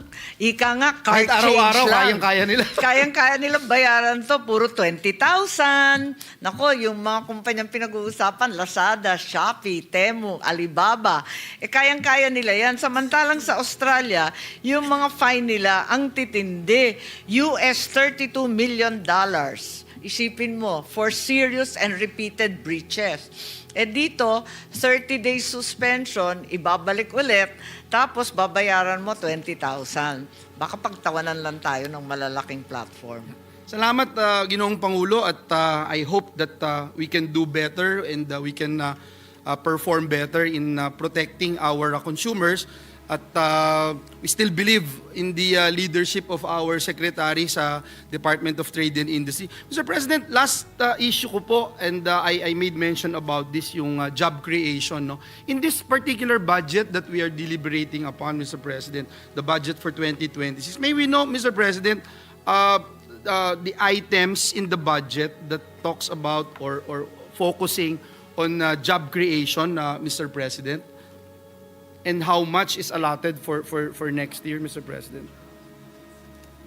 Yes, as the Senator is fully aware, dahil magkakasabay tayo na winwork out to, yung trabaho bill, Yung trabaho bill para at sa yung bayan national bill. program. Yes. It's an act already, sorry. It's a law. It's already an act, it's already a law. At dahil doon, bahagi na siya ng budget ng DTI. At sa dinami-dami ng project ng DTI, hindi ko siya mahanap. Pero sa ngayon, I'm sure madami, no, Mr. President. I'm sure there are a lot of items in the budget that would focus on job creation. Yung MSMEs, malaking bagay. Yes. Pero yung trabaho, syempre, ang lead agency, among others, is DTI. Yes. Yes, and And the other concern, of course, maliban dun sa trabaho program, is the MSMEs. Malaking bagay din yun dahil malaking bahagi sila ng ating ekonomiya at tuwing may bagyo, halimbawa, ang pinakamatinding dagok dun sa mga cannot afford na mga MSMEs at barangay enterprises na napakaliliit. Mr. President, hindi ko na po patatagalin. If I may just na lang ask a list, Mr. President, to follow na lang, distinguished colleague, yung mga items in the department that would focus on job creation. Baka pwede pong makita how much it is and siguro yung target natin. How many jobs are we looking at in this particular items na nilagay natin sa budget? Most likely, mas maganda kung mabe-breakdown po per sector. And I would just await, Mr. President, para lang masiguro natin na meron tayong nababantayan at ine-expect dahil sa paggawa at paglikha ng trabaho, alam po natin yung Department of Trade and Industry, malaking role yung kanilang ginagampanan. Tama po. And right now, yung last listahan natin ng MSMEs, there's 1,241,475 business enterprises. 99.63% are MSMEs. Kaya eto nga, yung micro enterprises na yan, 90%, napakarami talaga nila. And as a result, a great number of jobs, which is 6,252,202 jobs are generated by the MSMEs. So maraming program ang DTI for MSMEs to ratchet up employment. Yung shared services facility, malaking bagay yun. Oh, yes. Yung green economic development, yung itaas ang Pinay, MSME, para sa kababaihan po to. Tapos may youth entrepreneurship program, may disaster initiative. Meron rin akong na-initiate na creative industries, mga makabagong trabaho para sa digital age. Ito naman yung mga online, animation, etc. Na kayo rin ang naglunsad nung test daman pa kayo. So, yun ang madadagdag ko. Yeah. Thank you, Mr. President. The 6.252 million, Mr. President, this year lang po ba yun na binanggit po ninyong figure or cumulative po yan? I think that's the cumulative, but that's the latest statistics latest statistic for 2024. 2024. Yes, Mr. President, despite yung manufacturing po contributing 17.6% ng ating gross domestic product in 2024, employment po dun sa sector, despite nag-improve no 17.6%, nag-fall short po siya dun sa target na 6.8% of total employment. If you can look at it, no, pwede po bang malaman natin ano ho ang nangyari ito and what's the plan of DTI for next year para ma-boost po itong manufacturing employment natin? This is the third quarter that we're citing po. 2024 ang binigay po sa ating data ng PSA, 17.6% yung GDP natin, but the target for total employment is only fell short of targets at 6.8%. I'm sorry, 6.8%. 6.8%. Yes, I think they're aware of this issue. As a matter of fact, itong third quarter, lumaki yung unemployment. Kaya medyo nakakaabala. Kinakailangan na mas marami tayong export, mga investment. Pero yung nakita natin, namomroblema tayo sa foreign direct investment. Kulang sa FDI. Marami pang umatras yung garments and processed food and electronics nanganganib dahil sa US tariffs. Kaya medyo takutan lahat. Tapos, maliban pa sa exports dito sa local public infrastructure, may complete halt halos sa lahat ng involved, kahit bangko, sa bayaran dahil dito nga sa flood control scam na sa awa ng Diyos nanguna ang Bulacan. Aray ko po. Yung flood control nga, hindi na kami makabangon dun sa kalokohan dun. Pati dito kasali din. Mr. President, let me point out yung binanggit po ng ating distinguished sponsor ng when you talk about foreign direct investments, no? Yung preliminary data from the Bangko Sentral ng Pilipinas shows that the net FDI inflows fell from 830 million US dollars in August 2024, naging 494 million dollars na lang po in August 2025. And the 40.5% decline is largely attributed to the 73.8% drop in net debt instruments, which decreased also, Mr. President, from $553 million to $145 million, Mr. President. So I think it's concerning to ask also in this particular deliberation, ano ho yung measures that we will be implementing for 2026 to address the decline net foreign direct investments and improve investor confidence in our country, Mr. President? Yes, that's correct. It's really alarming. The fall in worldwide, actually, economic slowdown and the significant downgrade with very, very tepid recovery after COVID. Kaya yan ang problema natin kung paano gagawin. And among the efforts was the create more law to make us more attractive to developers and investors. So malaking bagay yon, as well as the effort to develop more FTSC, meaning the foreign trade, yung mga trade attaché, dadagdagan yung trade attaché at mas maraming exhibitions, may effort to have a single exhibition space and so on. But it cannot be denied that the decline is really alarming. Yeah. Thank you for that, Mr. President. That's the main reason why every time you stand here on the floor, Mr. President, the distinguished sponsor from Ilocos Norte, when you talk about mga trade agreements, trade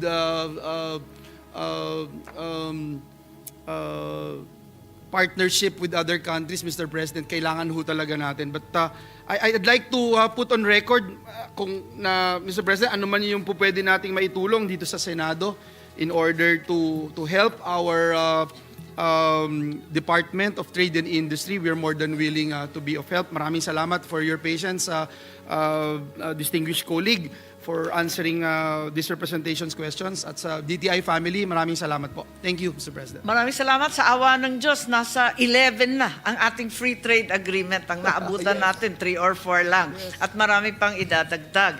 Inaanyayahan ko rin, alam ko, concern ni Senator Joel po, inaanyayahan na tinutulak ko ang DTI na makipag-MOA na sa DOLE. Dahil bahagi naman sila ng Regional Wage Board.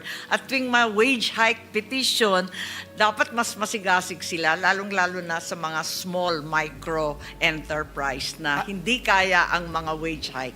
I cannot agree more, and let me also put on record na I hope and pray that we consider yung living wage. Living wage, hindi po yung kung ano-ano, no? Kasi mahirap po pag hindi living wage yung basis natin when you talk about wage hikes, Mr. President. Thank you, Mr. President. Thank you again, distinguished colleague. Oo. Twice mentioned in the Constitution, but more honored in the breach. Thank you, Mr. President. Mr. President, next to interpolate the measures, a distinguished colleague, Senator Erwin Tulfo. The gentleman from Palawan, Senator Erwin Tulfo, is Thank you, Mr. President. Will the beautiful lady from Ilocos Norte yield to some questions from this representation? Yes, thank you very much, Senator Tulfo. Una po, Madam Chair, Mr. President, tanong ko po, kumustahin ko lamang po yung campaign ng Department of Trade and Industry laban po dito sa mga manloloko po sa social media, bibenta ng mga kung ano-anong bagay, yung pala pag nakuha mo na, hindi ho yun. What I mean is like selling ko na electric fan, pagdating pala ho doon, hindi naman ho gumagana, or selling yung mga items, pero it's para mga fake po yung mga items at hindi gumagana. Ano po ang, Madam Chair, Mr. President, ang kampanya ng DTI dito para ma-protection ng consumers? Tama po, Mr. President, Senator Tulfo, at nagpapasalamat ako dyan sa sinasabi ninyo kasi mahilig akong mag-online shopping eh. Ang tawag tuloy ng anak ko budol of the day. Araw-araw dumarating, nabubudol po. Kaya talagang napakahirap. Pero sa ngayon, masigasig naman mula nung January, naka 18,494 complaints. Ganong katindi, pambubudol online. Nakapag-process naman ang DTI ng 3,528. Yung iba naman ine-endorse sa ibang opisina. Pagkatapos yung takedown, na-takedown na nila 108. Palagay ko mas marami na, lumang detalye yan. Ang problema, walang nakakasuhan. Kaya nga, sabi ko sa kanila, kahit i-takedown ninyo yan ng 30 days, wala naman hinahain na kaso sa korte para masuspenso na for good. Every 30 days. At saka ang baba pa lang ng fine, 20,000 kontra sa Lazada at Shopee. So anong plano, Madam Chair, Mr. President, na wala palang nakakasuhan? So babalik na po after 30 days, uulit na naman. Kinakailangan magpila sila ng kaso. Sabi ko nga sa kanilang mga abogado, magsumigasig kayo kasi laganap na itong panloloko. Tama, Madam Chair, Mr. President. Yung budol of the day ko, nagiging budol everyday na po. Maraming salamat po, Mr. President, Madam Chair. Sana po magawa ng paraan po ito ng Department of Trade and Industry. Kawawa po yung mga ordinaryo, yung mga gaya po sa amin, yung household help po namin. Lagi po sila nandyan, bumibili na kung ano-ano na iuwi sa bahay nila. Pagdating naman doon, maawa ka dahil hindi pala totoo to, sir. Fake pala, hindi pala electric pan, hindi pala ganito, hindi pala mga cellphone, wala namang palang laman. Grabe. Kaya yung DTI may iba pang programa, yung tinatawag nilang e-commerce trust mark, yung binibigay nila yung registration, yung mga online sellers. Nung umpisa, medyo nagreklamo kasi syempre babayaran mo yon ng 1,000. Kaso ngayon, voluntary na at saka may deadline until the year end. So sana magawan ng paraan at makatulong din yung trust mark na yan. Kung wala kang trust mark, alam na ng taong bayan na huwag bibili doon. Thank you, Mr. Chair, Madam President. Moving forward, kumustahin ko lang, Madam Chair, ito pong Construction Industry Authority of the Philippines wherein yung pickup po ay under dito. Na ayos na po ba ito? Na-reshuffle na po ba? Tinanggal na ba? I believe noong first few days po na investigation, kumilos ko agad po ang ating butihing secretary. Nagkaroon po siya ng mga ikang pagbabago dyan. Gusto ko lang po malaman kung ano na po ang actions, ano na po ang pagbabago dito po sa SIAP na mga involved po sa flood control fiasco. Okay, ang nangyari ko noon, agara nagkaroon ng preliminary investigation at dumating naman yung mga kontratista. Kaya lang, nung narinig yung Blue Ribbon at iba pang investigasyon, nung 1st of September, lahat nung 9 na contractors licenses na hawak ng Diskaya Group, talagang revoke na nila agad-agad. Ang problema, matapos yun, yung 3 board members, dahil sinita nga ng senador na puro may conflict of interest, palibasa mga contractors sila, nag-resign. Kaya hindi na maka-action ngayon yung PCAB. Pero tuloy-tuloy pa rin yung SIAP. Dalawang grupo kasi yun yung PCAB, yung diretso sa contractors, tapos yung SIAP may powers din to revoke, to suspend, and to register. So nag-action sila, na doble-doble pa nga yung investigasyon, kaya withdraw yung isa. Pero sa ngayon, yung Wawaw and Sims Corporation, palagay ko to marirevoke na rin sa susunod na linggo. Tapos yung licenses of the other contractors, kahit active, sana sa lalong madaling panahon, ma-revoke na rin kung talagang may kaso. Thank you for that, Madam President. Ang follow-up question ko lamang po ay, Mr. President and Madam Chair. Isa po kasi sa mga requirements, ito po ba'y pinag-aaralan na ngayon ng DTI? Isa sa mga requirements para maging Board of Director ka ng PCAB, you should be a contractor. Babaguhin ba ito? Pinag-aaralan na po ba? Kasi masama ho talaga tignan, Mr. President, Madam Chair. Yes, tama yun. Very clear conflict of interest na sinita po natin. Pero ang nangyari ngayon, binago na ng SIAP itong pickup requirement kasi klaro naman na talagang hindi dapat. At as a matter of fact, dalawa na yung board members ng pickup na na-appoint na. Nag-iintay na lang ng ikatlo para mabuo at lahat sila talagang hindi daw contractor. Thank Sabi ko you. nga, I promise ha. Thank you, Madam Chair, Mr. President. Madam Chair, moving on, ang MSMEs po makes up about 90% of all enterprises. Pero struggling pa rin po with access to finance, digitalization, export readiness. Less than 10% are export ready. Ang tanong ko po ba, tagal na po bang naririnig natin itong MSMEs? Ang problema, hindi lumalago. Saan po nagkakaproblema? Sa funding po ba? Kulang po ba? Or training? Or promotion ng mga MSMEs? Madam Chair, Mr. President? Yun na nga yung challenge talaga, how to make them export ready and how to scale. Magaling ang Pilipino sa mga tingi-tingi at sa napaka-small time na negosyo. Hindi naman siguro nagkulang at napakadaming MSMEs, 1.2 million ang MSMEs at 6 million plus ang kanilang empleyado. Kaso nga lang, ang liliit at maliit din ang sweldo, maliit din ang kita.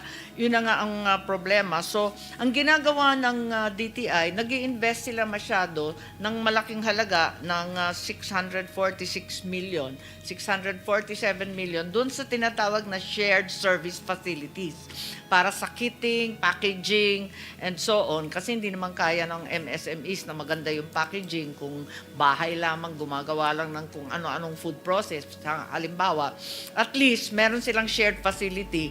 Lahat sila pupunta doon, mas professional na yung pagbabottle, yung packaging, at pati sa design tinutulungan. Meron rin silang program na Green Economic Development para sa countryside. Meron ring itaas ang Pinay para sa women's kasi karamihan ng MSME babae, mga yung tawag dati cottage Housewives. industry, housewives.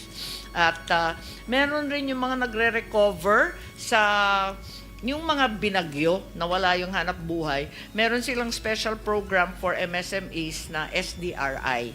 And finally, meron silang youth entrepreneurship program. Pero tama po kayo na talagang hirap na mag-scale. Siguro dala na rin ng global economic slowdown, tapos yung COVID, hindi pa talaga nagre-recover ng gusto. Nabanggit nyo, Madam Chair, Mr. President, na 600 million ang pondo nito. I think would that be enough, Madam Chair, Mr. President?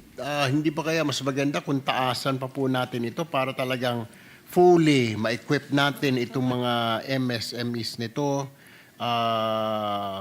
Yung kanila yung sinasabi mo, yung production, imbis na tingi-tingi, makakatulong ang DTI. Ano sa tingin ninyo, Madam Chair, Mr. President? Yes, Senator Tulfo, yung 646 sa shared facilities pa lang yon. Wala pa yon sa iba't iba pang programa ng DTI. Marami namang program ang DTI and aside from that, meron small business corporation. Yun na makakautang sila na hindi naman nangangailangan ng collateral. Ganon din sa CDA, yung sa Co-op Authority, doon sa agricultural enterprise. Pilit na ginagawang mini-merge yung maliliit masyado ng mga co-op at pati yung bago na co-op. Binibigyan rin ng training at tulong, market access, etc. para lumaki ng kaunti. Nasa 700 million yun. Ano pa ba? Marami kasi dito Marami silang program actually, iba-iba. Yung Philippine Innovation Hub, Kaya nga, yung Madam Creative Chair, Industry. hindi kaya kulang. Hindi kaya, why can't, di po ba pwedeng dagdagan? Ayon po sa aking informante, mukhang kulang ho yata. Mas maganda ho siguro kung dagdagan po natin ito. Sa tingin ho ninyo, Madam Chair, Mr. President. Yes, tama po yan. Parating kulang. Kaya eto nga, may livelihood seeding program sila, may negosyo center, pero kung minsan siguro, nagkukulang din sa information, dissemination, maraming hindi nakakapag-apply, or yung mga sa kanayunan, hindi na nila nalalaman kasi nasa lungsod pala. So, yun ang mahalaga talaga na maabot lahat ng nangangailangan. Thank you, Madam Chair, Mr. President. My last question, Madam Chair, Mr. President. Ito po ang ating foreign investments. Anong ginagawa natin dito? How come parang hindi po siya lumalago? Tama po ba pagpapatok po natin o kulang po tayo sa advertisements, campaign para makarating po sa iba yung dagat na invest in the Philippines? Meron po ba tayong campaign strategy or pondo para hikayatin pa? I know yung ating po executive department is doing its best para manghikayat, and we also are doing our share in the Senate. Pero syempre, with the DTI now, meron po bang campaign ang DTI or a strategy para talaga mahikayat, or may pondo po ba? Sapat po ba ang funding nito para makahikayat po talaga tayo ng mga investors dito sa ating bayan? Madam Chair, Mr. President. Yes, tama po kayo. At ginagawa ng BOI ang lahat upang lumaganap nga itong tinatawag nating FDI. Siyempre, yung unang problema talagang nag-global economic slowdown. Mula pa nung COVID, hindi naman nakakapag-recover ng todo. Kaya kulang na kulang pa. Baka next year at sa mga susunod na taon, makarecover. Siyempre, yung bad press natin, hindi nakakatulong yung corruption scandals. And of course, yung dati pang problema nila, yung ease of doing business dito sa Pilipinas. Ang dami-daming papapirma, kung minsan may suhol pa. So talaga yung mga foreigners, hirap na hirap ng under the table, beside the table, at kung ano-ano pa. At rinereklamo rin nila yung infrastructure dahil kulang pa rin at napakamahal ng kuryente natin kung ihahambing sa ibang lugar. May create more na batas tayo for tax incentives, pero kung ihahambing sa ibang mga bansa, tax-free sila kung minsan 10 years. Tapos bibigyan pa sila ng gusali at ng lupa. Hindi natin kaya yung level na yon. But of course, the Philippines is trying to promote as best it can throughout the world, including its trade attaches. With that, Madam Chair, Mr. President, I support the budget, the 2026 budget of the Department of Trade and Industry. At sana lang po mapag-aralan muli ng committee ito, kung maaari pong dagdagan para makatulong pa po, hikayatin po ang ating foreign investments at the same time, yung ating pong MSMEs para bubuhay sa ating ekonomiya tulad po ng may ibang bansa, tulad po sa Bangkok, sa Hong Kong, yung mga malilit na negosyo, Vietnam. Nalampasan na tayo ng Vietnam. Exactly, Madam Chair, Mr. President. The DTI plays a central role in shaping our country's investment climate, strengthening our industries, protecting our consumers, and ensuring that our MSMEs do not merely survive, but grow, innovate, and thrive. With that, maraming salamat po, Mr. President, Madam Chair. Thank you po, Madam Secretary. Maraming salamat rin, Senator Erwin. Thank you. Majority Leader. Thank you very much. Thank you very much, Mr. President. Mr. President, there being no member who wishes to interpolate the budget of the Department of Trade and Industry, I move that the Department of Trade and Industry, Office of the Secretary, Board of Investments, Construction Industry Authority of the Philippines, Cooperative Development Authority, Design Center of the Philippines, Philippine Trade Training Center, the Aurora Pacific Economic Zone and Freeport Authority, Center for International Trade and Expositions, and Small Business Corporation be deemed submitted. I so move, Mr. President. There's a motion by the Majority Leader to close the period of interpellation and to deem submitted the budget of the Department of Trade and Industry and its attached agencies as enumerated. Is there any objection? Hearing none, the motion is approved. Session is suspended.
straightforward but painless queries. The response is yes, not because you are the Senate President, but because your questions are direct, straight to the point, and short. Thank you. May we have the microphone of the chairperson louder, please? Oo nga, last time Anyway. Hello? Yes. Hello? Siguro konti pa. Closer. Hello? Yes? Better? Yeah, okay, better. All right. Mr. President, Madam Chairperson, of course, through you, Mr. President. The Philippine Children's Medical Center is requesting for an additional 150 million for their MOOE for the full implementation of Republic Act 11215 or the National Integrated Cancer Control Act. Now, since the Philippine Children's Medical Center provides comprehensive services for children with cancer, they need the additional amount to keep up with the rising number of pediatric cancer patients and increasing cost of medicines. May I know if you have already increased this in your MOE? If not, when we be able to accommodate their request as an institutional amendment of the Senate? Actually, Mr. President, we recommended, and the chairman of the Committee on Finance accepted our amendment of an additional 1 billion for indigent patients through health packages for various kasama na yun. Kasama ho, not limited to cancer, brain, pulmonology, gastroenterology, dental, and nephrology services. To just give a very short background, Mr. President, ito pong budget natin, instead of increasing maifip directly to DOH, ang request din naman kasi nila is in fulfillment of the mandate of PhilHealth, bigyan ng pera tong mga ospital directly. So we gave all the specialty hospitals 1 billion. If you ask me, Mr. President, kulang pa yan. Kasi imagine mo kung merong mga interventions umaabot sa 20 million, di ba? May mga ganun eh. So kung maraming ganun, hindi mahaba ang lifeline ng 1 billion. So kung pwede pang dagdagan, dagdagan. Pero for now, I am proud to say na at least we have additional 1 billion for these specialty hospitals. And then, to be clear, almost additional another amount, another item, Mr. President, 885 million, so almost 1 billion for various procurement of essential medical equipment, hospital infrastructure, medium-term upgrading of the IT system, employee welfare safety, lahat yon 885 million. So total ang amendment natin is actually close to 2 billion because there's another 10 million that we also added to their budget for training and research development. That will benefit the Philippine Children's Medical Just Center for PCMC, also. Mr. President. All for right, PCMC. Very good. Thank you very much. Thank you for that. So, nauna na yung amendment ninyo, institutional amendment. Now, maybe I'd like to move on.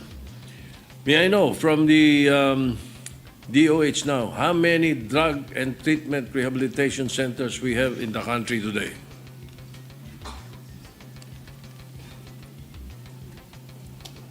We have 17 operational facilities for drug treatment all over the country, Mr. President. 17 only? Yes. Mga stand-alone ba to? Or some are, yeah. Pero the others, meron sa private. But, okay, so for the public, the DOH run, Mr. President, is 17. And, nadagdagan na pala, Mr. President, sorry, it's 23. I will have to check with your records and the records of the Dangerous Drugs Board. According to the Dangerous Drugs Board, we have 94 drug rehabilitation centers nationwide, 35 of which are government facilities and 59 are non-government facilities. Why does this not jibe with the figures that you have, Your Honor, Mr. President?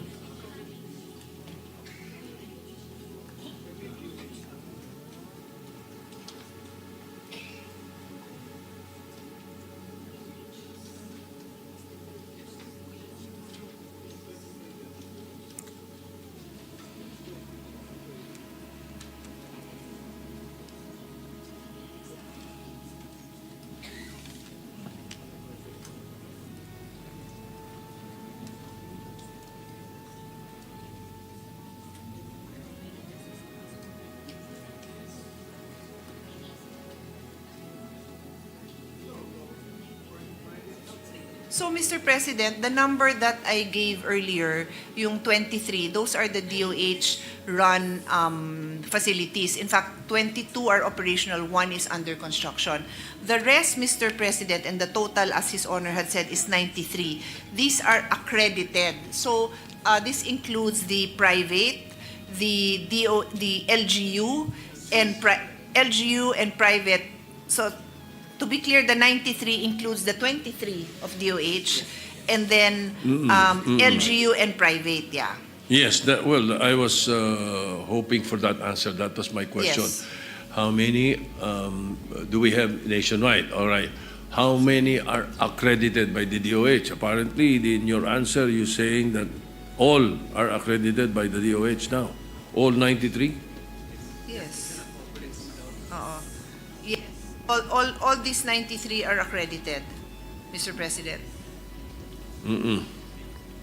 I am very concerned, always, with the rehabilitation program of the problem on illegal drugs, which is actually part of the problem of the DOH, kung tutusin.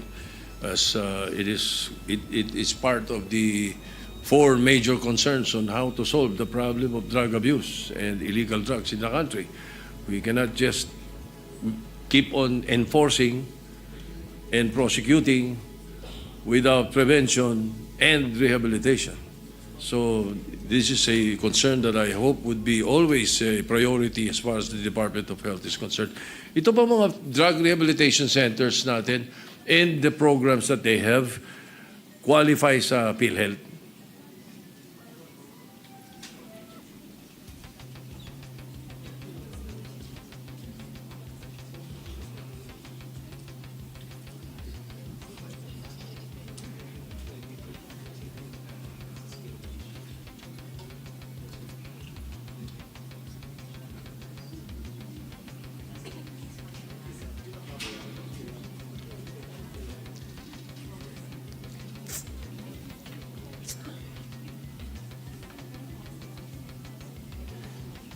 Well, I ask this, Mr. President, also because I know for a fact that many families, kahit gusto nilang maipasok sa rehab yung kanilang anak, ang iniisip nila baka magastos. Di bali sana kung makakapasok sila sa mga bikutan o sa Tagaytay, di ba, which is government run and hindi sila magbabayad. No? Pero pagdating sa mga private and mostly gusto ng iba sa private talaga kasi they even try to avoid that. Kinahihiya kasi ng ating mga kababayan kuminsan I know for a fact that there are drug rehabilitation patients from Cebu who want to be in a drug rehabilitation in a drug facility in Negros, in Dumaguete, or in Bacolod instead of being in Cebu. Alam mo na, usual na iniiwas doon sa lugar, sa original na lugar nila.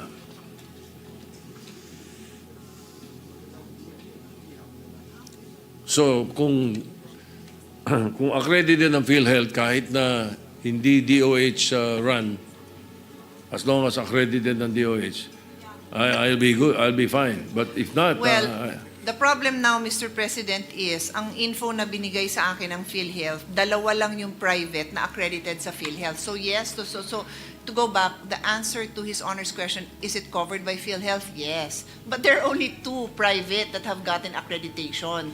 So maybe we can ask to have a fast tracking of coordination with them to get their full accreditation. So once they do, they're covered by a 10,000 peso medical detoxification package. So what was explained to me just now, Mr. President, itong detoxification is like a 5-day, 6-day, what did you say? It's the first week where they get them the withdrawal. That's when that patient experiences those withdrawal symptoms. After that, they go into the rehab. So the 10,000 peso package, medical detoxification package of PhilHealth covers that period. Yung rehab, which is very important, apparently is not covered. So kung sa government ka, okay ka.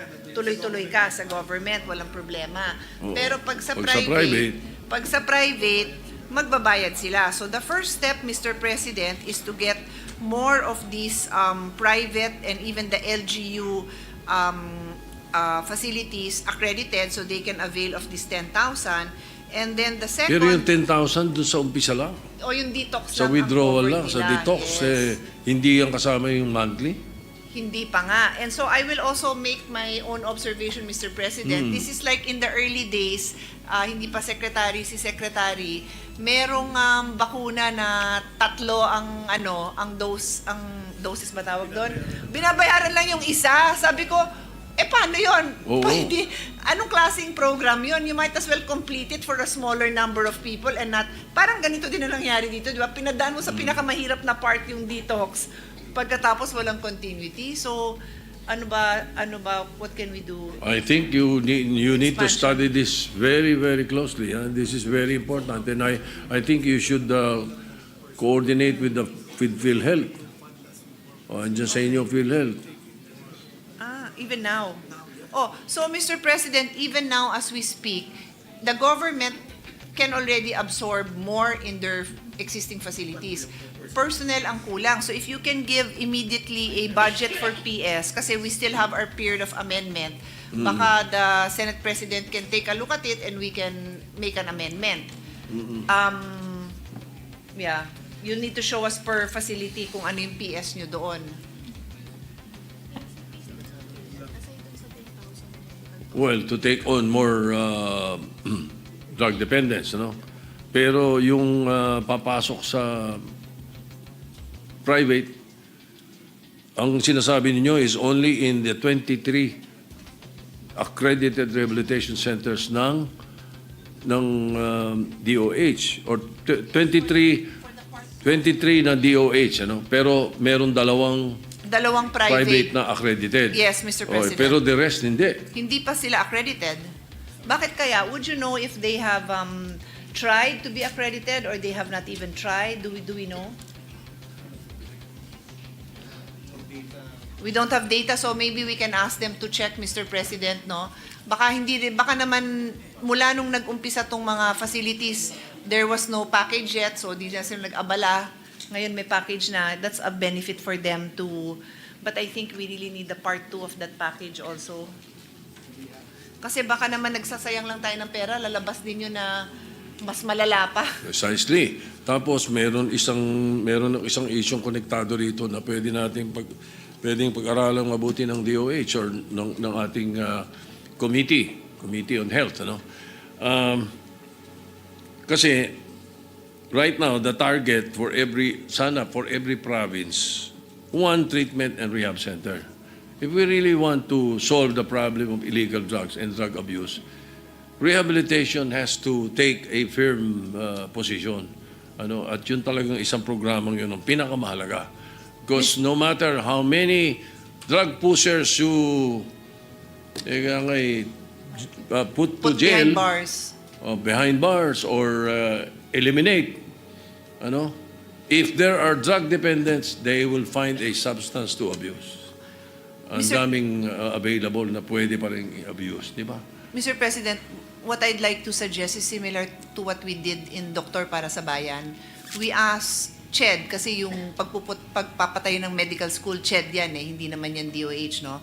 We asked CHED to prioritize the areas na walang existing medical school, obviously, right? Because we want one in every region, and then from there, kakalat yan in every province, pero wala pa tayo doon.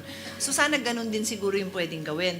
Yung private na wala, maybe, I don't know if there's such a way to roll out, but maybe you can have your pilot projects for the private in areas na walang government facility. Or kung may government facility doon, pero let's say Metro Manila, mataas ang level, then doon kayo pwedeng magkaroon ng private pas public. Perhaps we could do that. Sige, just like, hindi ba covered? Mr. President, you know how we do it with the hospitals, that they are required to have a certain % dedicated to charity, 10%. We can apply that to to the private also. The private. Sige. Okay. Baka pwede niyong pakiusapan. Yung iba naman, baka naman gagawin din out of charity or you can pay them. Kasi madali naman gumawa ng batas, pero it takes time. So if you can work on it by voluntarily by these institutions agreeing.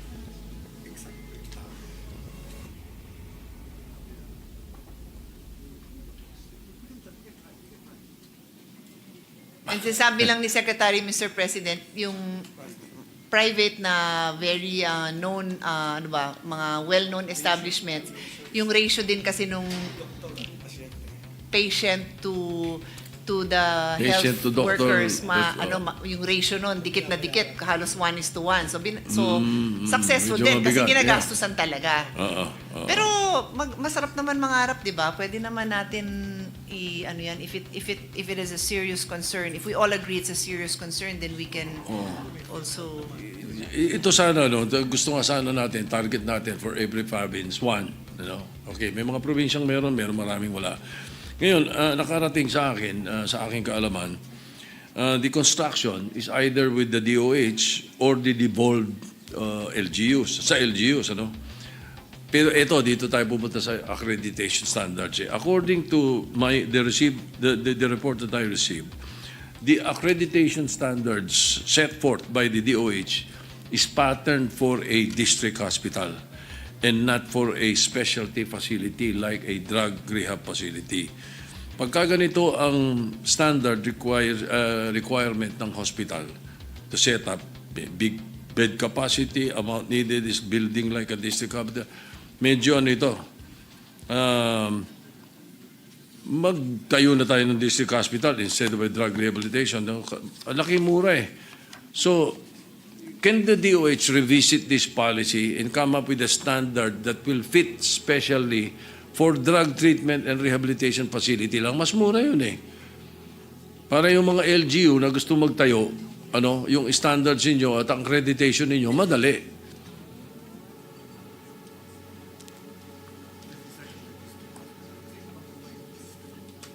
perhaps we can take a look at that list of what has to be complied with to see if they are reasonable kasi minsan outdated, baka nga may mga requirements doon na hindi naman ganun ka-practical for a rehab.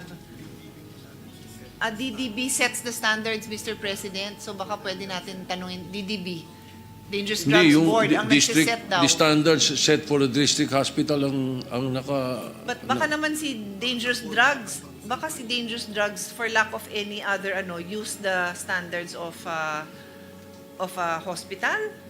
Can you check? Well, we will be taking up the budget of the DDB tomorrow. So we can ask. So, can you check? Kasi we will check. I will with work DDB. on that also. I will work on that. So All right. we can. So are you, Mr. President, I'm clarifying with DOH. So are you saying that wala sa inyo? Wala sa inyo? No, but wala sa inyo? But they are putting up a facility. That should still be with DOH. They might have additional requirements, but from my knowledge, to operate a hospital, any medical facility, dadaan pa rin sa DOH. According to the DDB, it's a DOH requirement.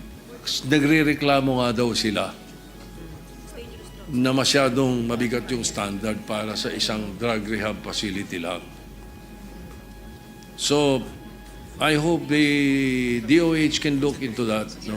We're looking at it, Mr. President. Very As good. His Honor would ask more questions, we have our staff, and I'm asking DOH to show it to me so we can look at what seems to be unreasonable there in those requirements. Okay. Now, in your 2026 DOH budget, well, the proposal in the NEP, your proposal in the NEP, there is a 2.7 billion in the NEP for the Philippine Anti-Illegal Drugs Strategy Program, which DDB endorsed to DBM.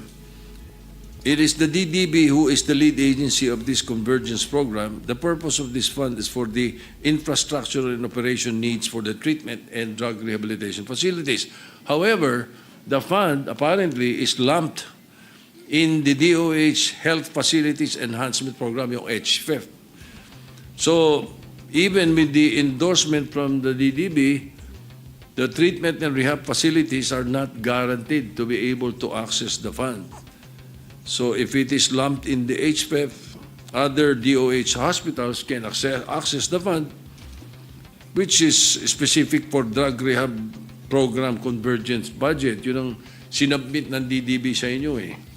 So, can we have an assurance? How can we ensure that the 2.7 fund will go specifically to the DDB endorsed drug rehabilitation or treatment facilities, Your Honor? Actually, Mr. President, I'm looking at the HFEP. Ito yung health facility budget ng DOH. There are separate items. And one of the items is treatment and rehabilitation center. So my first question is, when you say treatment and rehab, are we referring to drug rehab? Yes. Hindi naman, kasi baka naman ortho rehab din yun, di ba? So we're talking about that. So on that note, there is a 772 million in the GAA, Mr. President, from, this is 2025 GAA, may 772 So, ang na-approve, million. bale, is 7, ano? For 2025, Mr. President, GAA yung napasa natin. 2025. Oo. So for 2026, 2026. ang nasa NEP for eto mas buo yung type yung item, operation of dangerous drug treatment and rehab centers. Ang nasa NEP is billion. 2.7. This is billion. 2.79 billion, Yun. Mr. President, specific Correct. for drug Correct. abuse treatment and rehab. But to be clear, ang capital outlay nun is 731 million, which is similar to last year's GAA, kasi 772. So, the good news is, tuloy-tuloy naman ang Yan. investment in infra. And then, meron namang PS, and then meron ding MOE. That's why the total is 2.79 billion. Okay. So I just want an assurance from the DOH that this will be nakaseparate yan. Oo. executed precisely. Okay. Hindi po ba? Maybe we can ask for a quarterly update. So, Yun, yes. Like saan, in fact, kung pwede nga lang today, malaman natin na saan nakaplano to gastusin. Kasi you won't have this amount without having submitted to DBM Yeah. the plan for, so maybe we can present, even the Senate President will be here, I'm sure, for up to what time, so we can give him a list. We'll do that, Mr. President. Yes, ma'am. And of course, we will be very appreciative of a quarterly report to the Senate Committee on Health, on how this is executed by the DOH. So, do I get a yes, Your Honor? Yes, they said yes, Mr. President. All right. Thank you. Thank you. Thank you very much, Madam Chairperson. Mr. President, thank you very much. Thank you very much, Mr. President. Mr. President, next to interpret the DOH is Senator Senator Raffy Tulfo. A minute to suspend. I just want to settle an issue that the Senate President is asking for. Yes, session suspended for a minute, Mr. President. Session suspended.